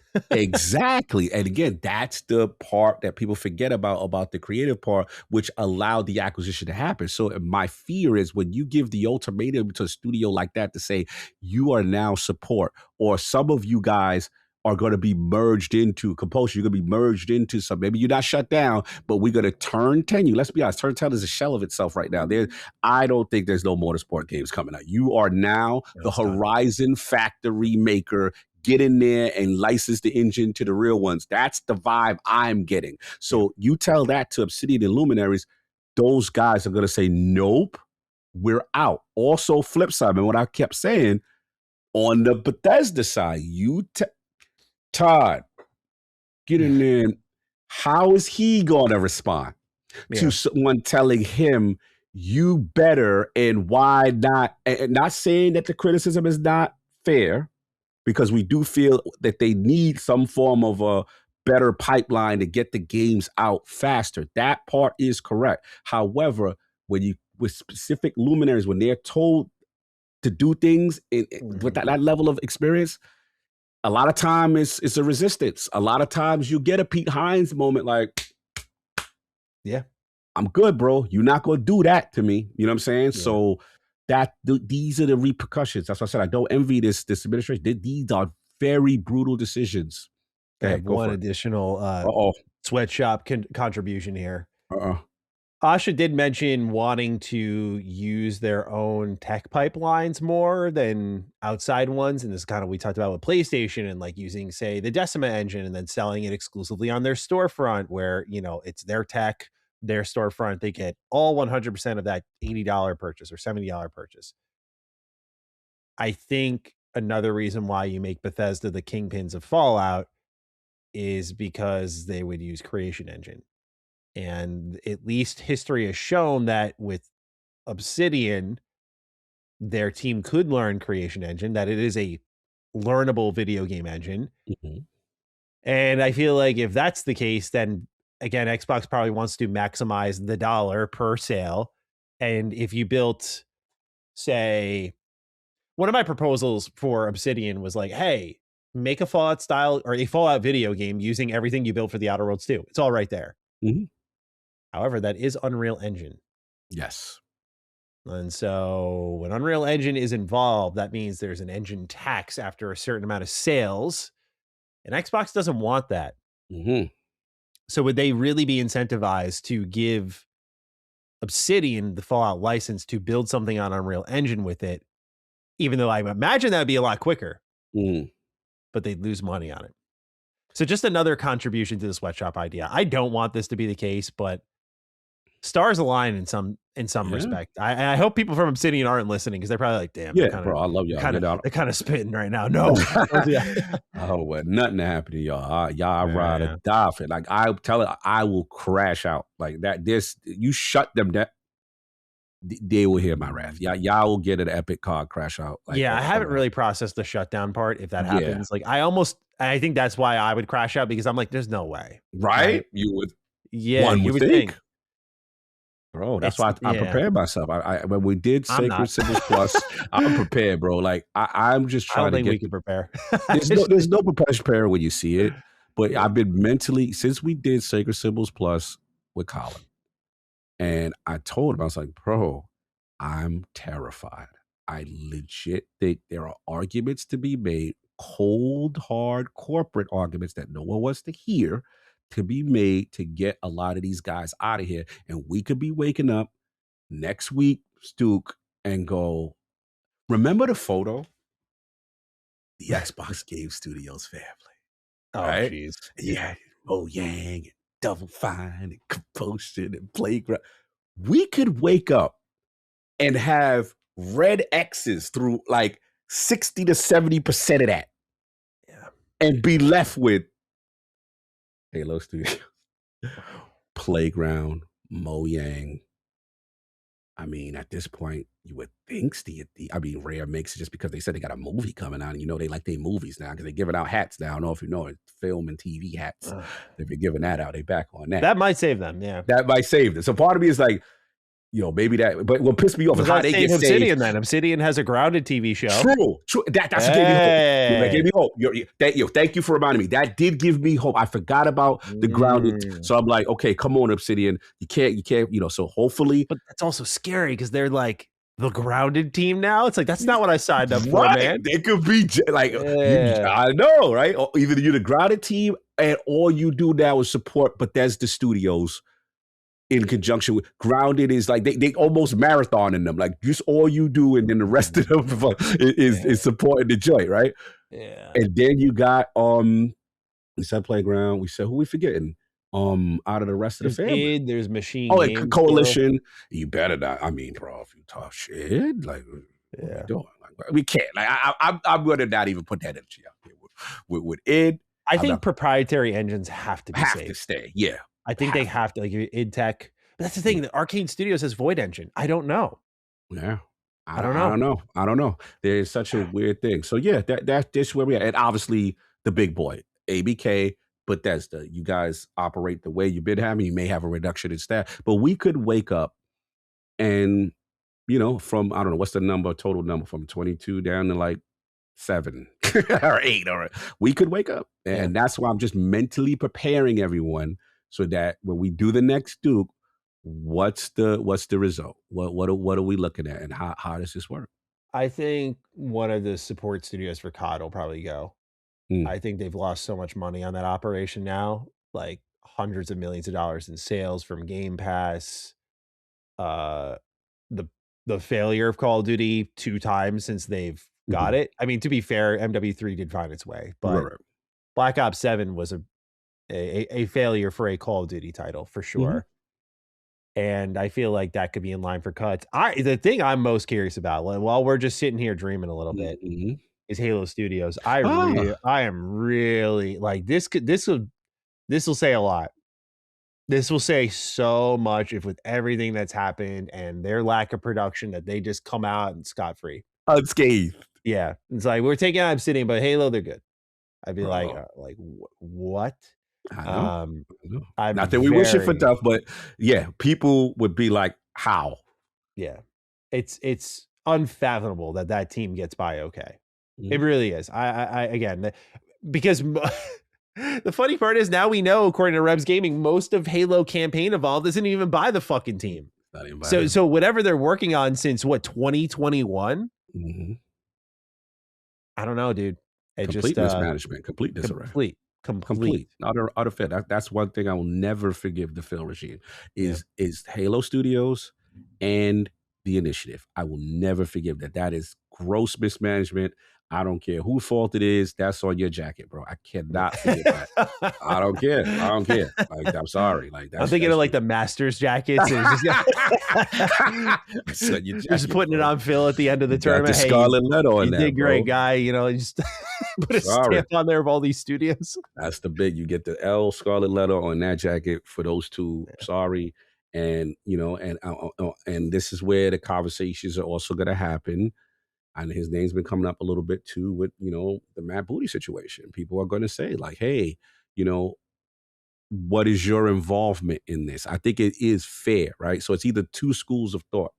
It's either one, you are complicit, right, or two, I hate to use the little finger reference from Game of Thrones, but you were never in agreement.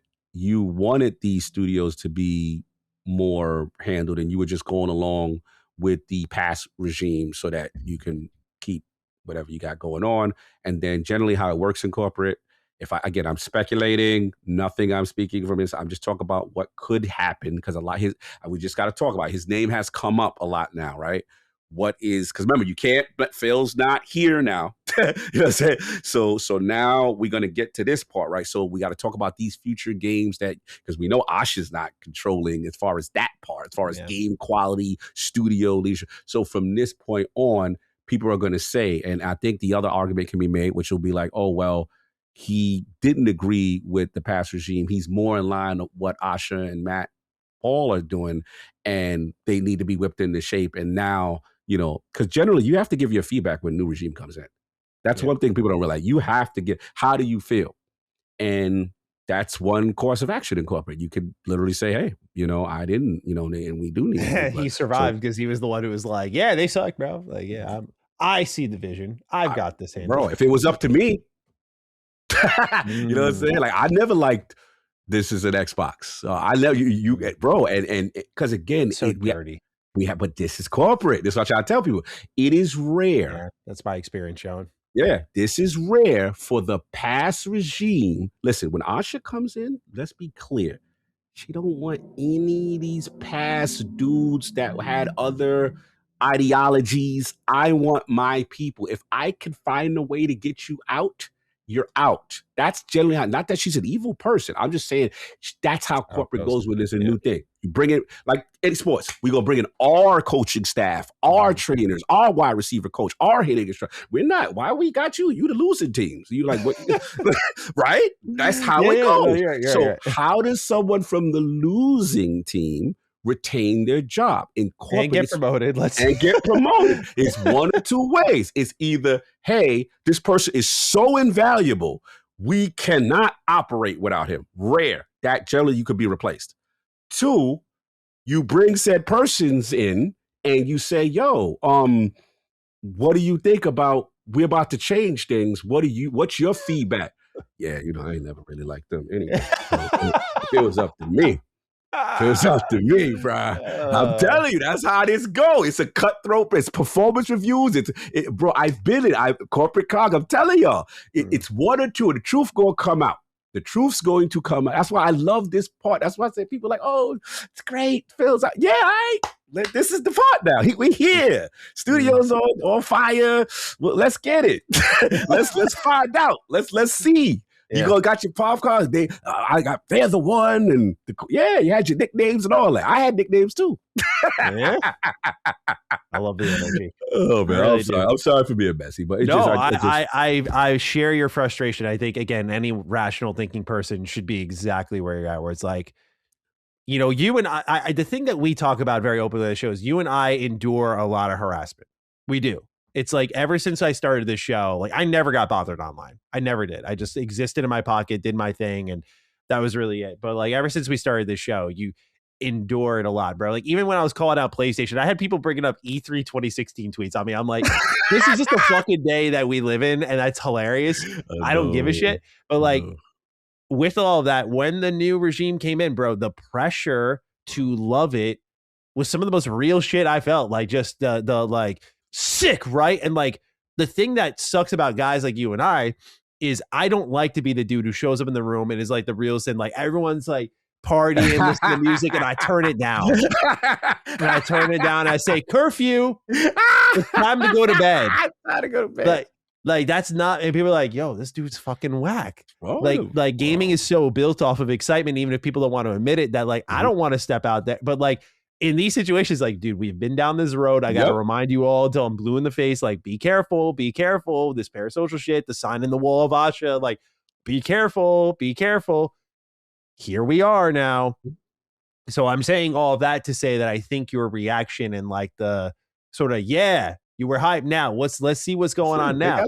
Yeah. Like, I think it's completely warranted because we get a lot of mess. And so it's in these moments that I think the true values are shown. That means that if we're wrong, we're okay being wrong. Yeah, but, listen. I would love for this all to go like, because we've done this long enough. There's two routes for us now, Cog. Let's go. Talk to me. We have talked about this so extensively that if everything gets spun out, we were the fear mongers who hated everything. Yes, you died. We lost our head in a key moment.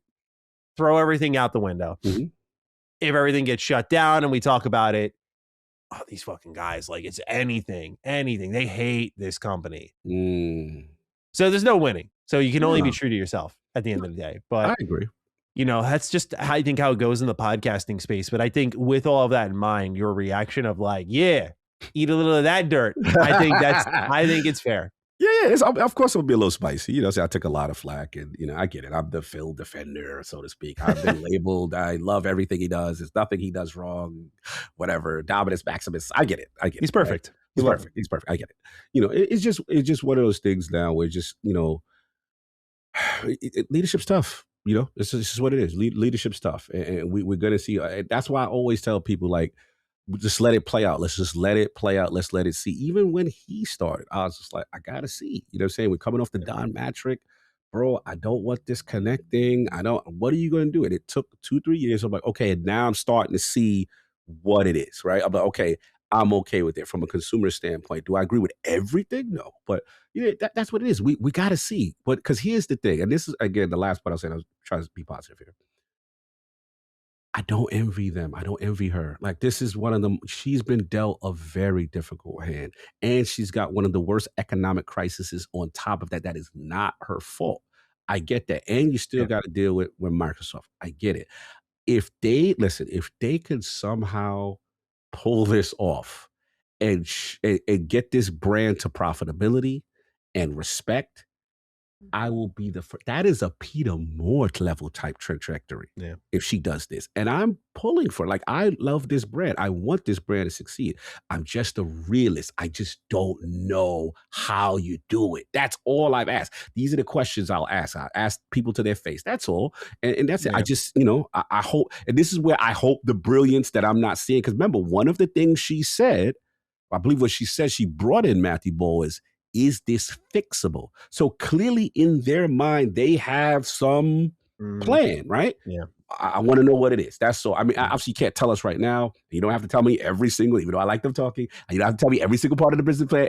I get that, but I just want to see as time progresses. Is there a moment where the Duke so? Oh, okay. I didn't see this. Ooh, okay. You know, remember spinoff talk started happening, all this stuff. Like, I don't know what it is, but maybe there's this angle we're not seeing, and like, okay, that gives me a glimmer of hope that there's a chance here. That's all. We'll see. But right now, we got to go through this rough time, and I care about games and I care about studios. And right now, this is just going to be buckle up. This is going to be pretty brutal what we're about to experience. Yeah, no doubt about it. Well, there's more. We're not quite done yet. Yeah. Xbox has pulled funding from Project Fantasy. This came via a post on Twitter from IO Interactive. They wrote, "Dear gaming community, for a good while, it has been all positive news from IO Interactive. We remain humbled and honored by the response to our latest outing with a young, unproven Bond, a bold new story, and a take on one of the most famous characters in entertainment, which the world has embraced with love. However, today, we have to share some more downbeat news. A relationship with an external partner, that being Xbox, on our own IP, Project Fantasy, has come to an end. This means we have to adapt to this new reality and its short-term consequences, including staffing decisions, which is what is happening as we write this update. And we are fully committed to supporting those affected through this challenging transition. Project Fantasy is a game, a world, and an IP we absolutely love and remain 100% committed to now and in the future. This wonderful universe will see the light of day." So they're claiming they're not going anywhere. But in a comment to Bloomberg, here's what Xbox had to say about the pulling of the funding. Quote, "We're taking a fresh look at where we invest, so we're focusing on our highest priorities. We're not reducing overall spending in games. We expect to invest about the same in content as we did last year. What's changing is where we're investing and the kinds of projects that we're backing." End quote. With that in mind, we also did get some follow-up reports on other Xbox Game Studios published titles. Hideo Kojima's game OD is safe from the reset plan. This was according to IGN. So that one is getting by scot-free. However, they did pull out of the Assassin's Creed creators game 1666 Amsterdam. This was according to a report by Stephen Totillo of GameFile. It was going to be Xbox published, but Microsoft cut funding. This is the same thing that happened with games like John Romero's upcoming title as well. So COG, they're pulling out, and according to them, they are investing the same amount, but they're changing where they're investing. So they're seeing things with Project Fantasy, 1666 Amsterdam, where they're like, these aren't going to do it. Let's take this money and put it over here. How do you feel about what they're pulling out of? What they're keeping investments in, like OD?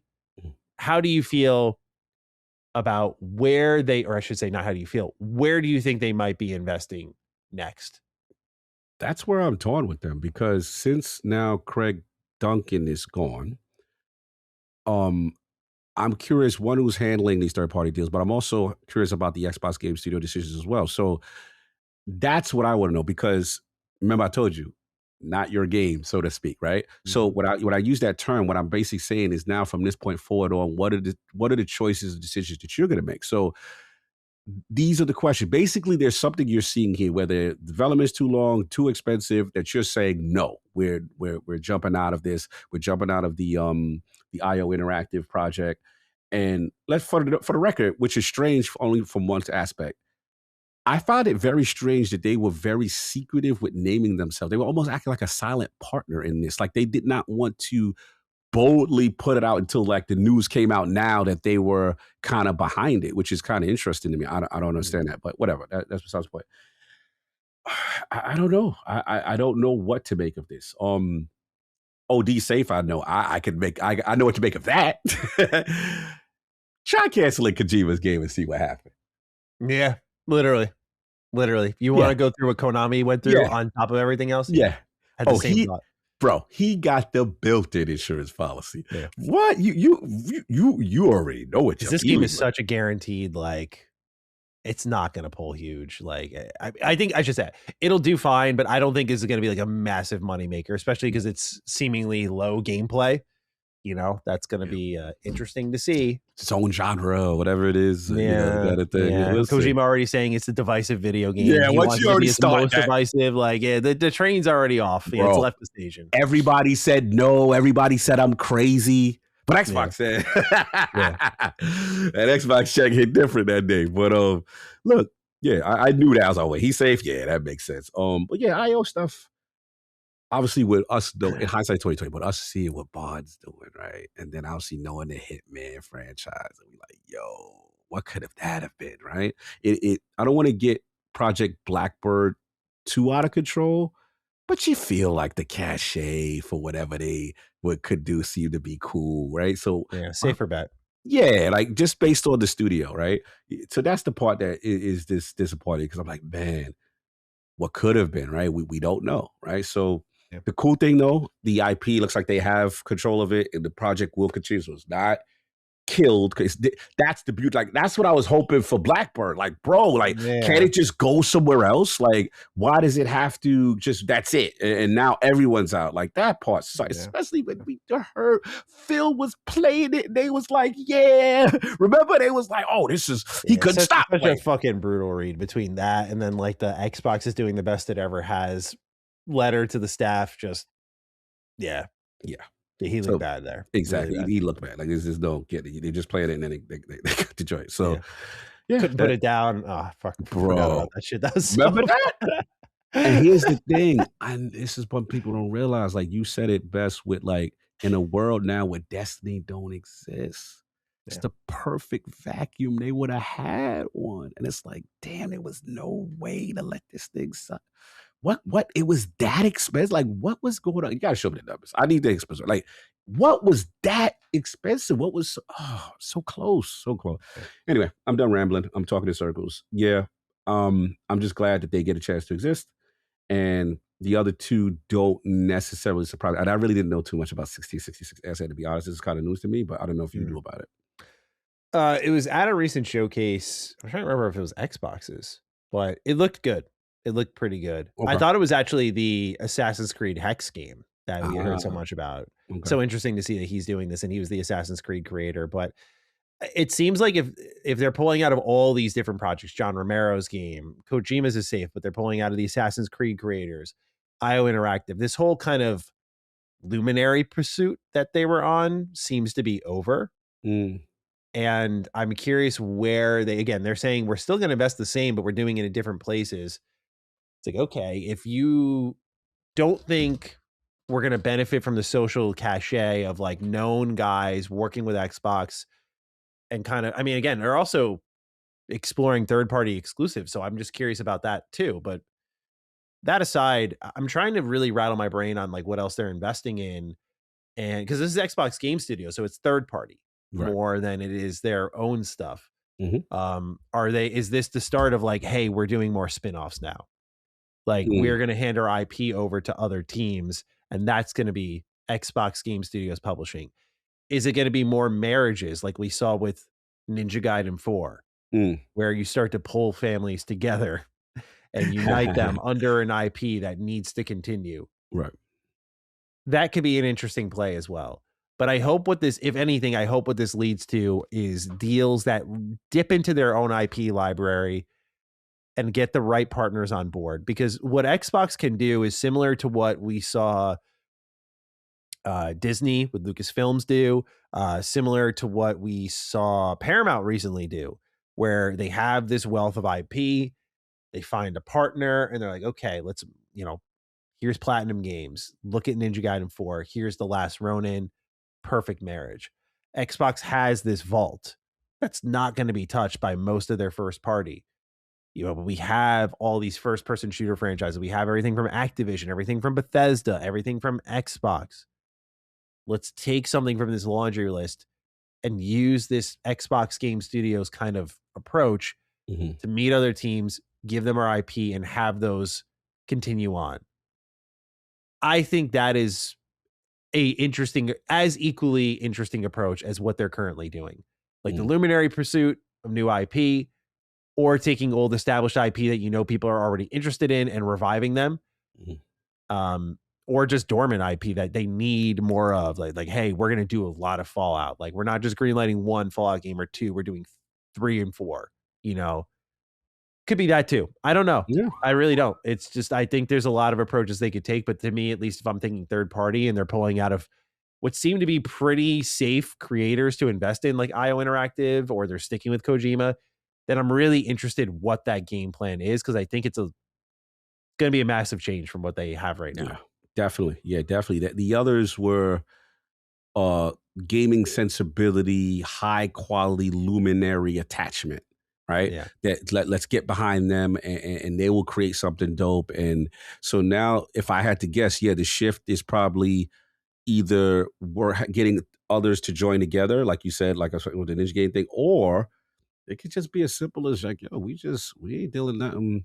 They're getting in there what I consider a 2K bag, which is like, you know how like they only deal with big IPs. Like you don't really see like AA and smaller games from True. 2K, right? So Their it's version of a small game is Mafia: The Old Country. Yes. Yeah. So it's like, if we gonna get behind something, it's gotta be a blockbuster. It's gotta be this big name.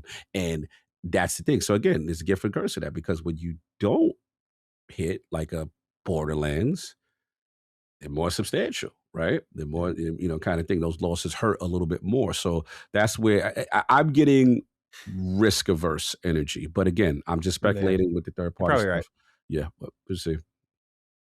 Any additional thoughts? I know it's been like 3 topics in a row of just shutdowns, closures, pullouts. Anything else you want to throw into this mess here? I know, man. This is wow. What a timeline. We talked about it. This is the real life Mass Effect gaming renegade timeline, where every possible bad option is being picked. Every possible bad scenario is outplaying. And we just gotta gotta see how much we could survive and what pieces are there left to pick up. That's just where it is. And next week's gonna be different. I just feel it. I feel it in my plums. I feel it in my bones. Like, it's just going to be. And we're just gonna sit here like we always do and try to make sense of all of this. And here's the thing.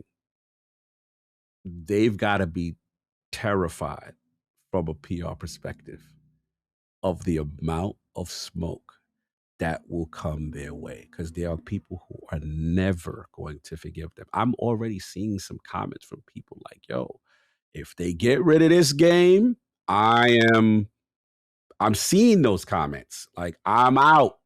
Like, here's the last part of the comment. It's like, we just came off this high of the showcase. It feels so long ago. Only a couple weeks. Yeah. And it's just like, part of me is like, maybe they shouldn't do their showcases, because Microsoft's fiscal year is always like that July, like right after it. It's like, maybe you shouldn't do it then, because you're clearly going to always historically now follow good news with bad news. And it's just part of the, see, I'm unpacking the curse. That's very true. Right? That's really what this is. Your fiscal year happens every time after a showcase. Maybe change it when you do your showcase. Give us a little bit more time to process, where it doesn't feel like breaded circuses, where it doesn't feel like, you know what I'm saying? Like, you know, like, again, I'm not saying this is true, but there are people that are like, yo, look, see, they wind them, they dined them, and then they do, like, a lot of this, in fairness, was already budget that was allocated from last year that's already done. This is now talking about the new budget going forward. That's how it really works. But nobody don't really care about that. But here's the thing. They have to admit, this is a bad cycle to be in, though. It's 2 years in a row. Yeah. So we'll see. But Cog, as we wrap this one up, anything else you want to get off your chest as we close things out for the show? Not much, brother. Just, again, from the human side, you know, people are terrified right now. People are in that building. They're waking up just like us, reading the paper, and they're in the building, not knowing if they're going to have employment, not knowing if they're going to work, not knowing the future of their studio. Studio heads are, I know right now, to the 11th hour, taking calls, trying to find solutions, trying to find buyers. That's the part that breaks my heart, because it's just like this business, we deserve better for our creators. And this is one of the worst one of the worst when we don't protect our own, and this is generational knowledge and talent that will never come back to gaming. That's another part of this, right? So like I said, I'm just trying to be a resource and try to be as much as helpful as I can, because get ready. This is really depressing stuff, and I hate to end it on negative, but I ain't got No, really much to say. there is a level of like when you hit the bottom, you bounce back up, that you hope that's what's happening here after it. But it's just, I think about prior years where bad news hit and I had this energy where I'm just like fucking taking on the task and I'm angry, and it's like this raw, true emotion. And the difference this time around is I feel so defeated. I usually find the energy anyway, but it feels so defeating. It's not a good culture to create in. It's not fun to talk about.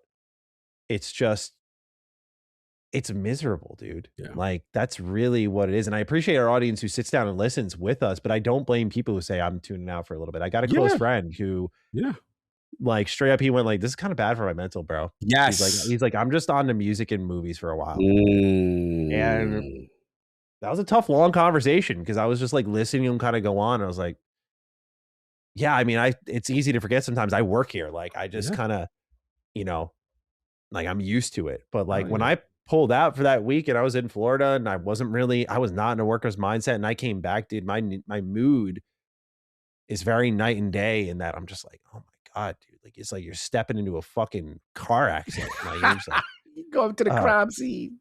Yeah, that's actually a better term. Yeah, it's just, we always hear about, oh, games get canceled all the time and studios shut down all the time, but this is just such an excessive amount that like at first it's like, oh, it's COVID bubble popping, right? Over investment. Now it's AI. Now it's hardware prices. Now it's game development budgets, and we need to actually charge more. And it's actually physical games. And if we save some money over there, and it's just so disgustingly erratic that it's like, I don't know. I don't think any of you know truly what the fuck is going on. I think you're actually, as I talked about with COVID, using the whole chaos as a smokescreen and just changing your business radically to make things work long term, where you're extracting maximum profits. And again, in the case of Xbox, a lot of these studio closures, I don't want people to get it twisted, though. Yeah, I would not be surprised if they did with my bitching this episode.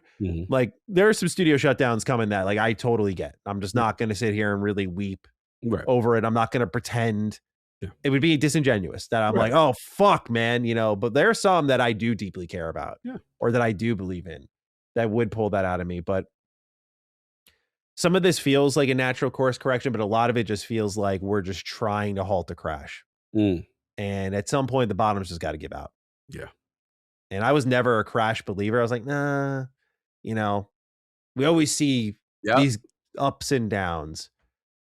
But it's hard to look at what's happening now, where like, it's like, I almost forgot about the Steam machine prices, because we moved into Xbox price hikes, and then PlayStation getting rid of physical games, and next week it'll be Xbox shutdowns. And who the fuck knows what comes after that? It's relentless. And so that's why I never blame the gamer for being disgusted with the medium that they participate in. Yeah. Because it's unavoidable.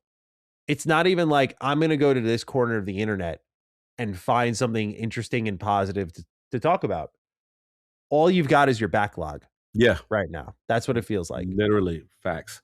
And it's a shitty feeling. Like, backlogs are great. I got tons of shit that's going to be goated that I got to play in my backlog, but it's a shitty feeling knowing that you can't really look forward with optimism right now. Yeah, no, bro. Like, literally, the only thing I have is the games themselves that are out, and play the quality ones, signal boost, show the actual good part of the industry when it's done right, but when the feeling that we know it gives us and why we fell in love with. And I just choose to kind of stay immersed with that. My social media presence has been less, because again, I'm the same way. Like, if your friend said it best, if you allow it, right, this thing will really devastate your mental health. There's no, especially how much we love it and how informed we are.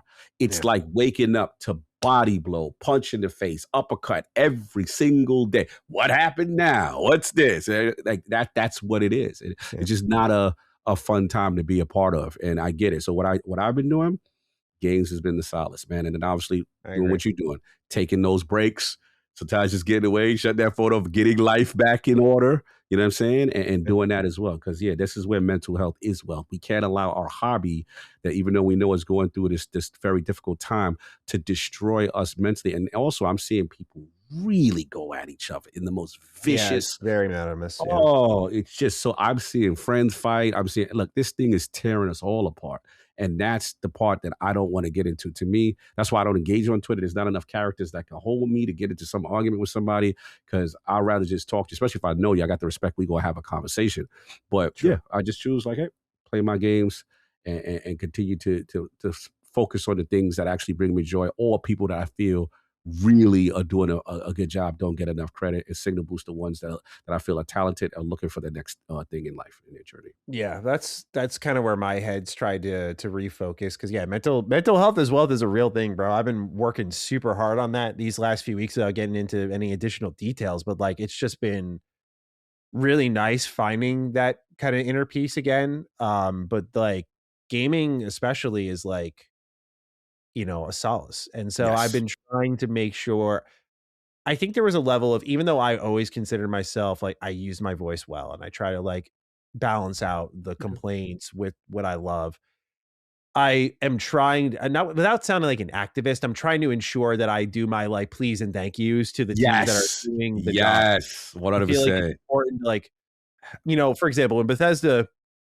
announced that Oblivion Remaster was fully on the cart, I'd be like, okay, cool, but I like went straight to Twitter. I was like, thank you. Yes, you Appreciate got this. to. Appreciate this. As I knock everything over on my chest. I'm like, hey, I'm like, thank you. PlayStation, look how happy people are. Thank you. We're all very happy here in this thread here. Please, someone link this to a higher up. That's kind of how I've been moving. Like, use the voice as often as you do to talk about these types of situations as you do to I've always said to my audience on stream and stuff, I said, we have to get more into a mindset of like, you can't sit in the shadows anymore. You got to come out and be like, fuck yeah. Or this is awesome.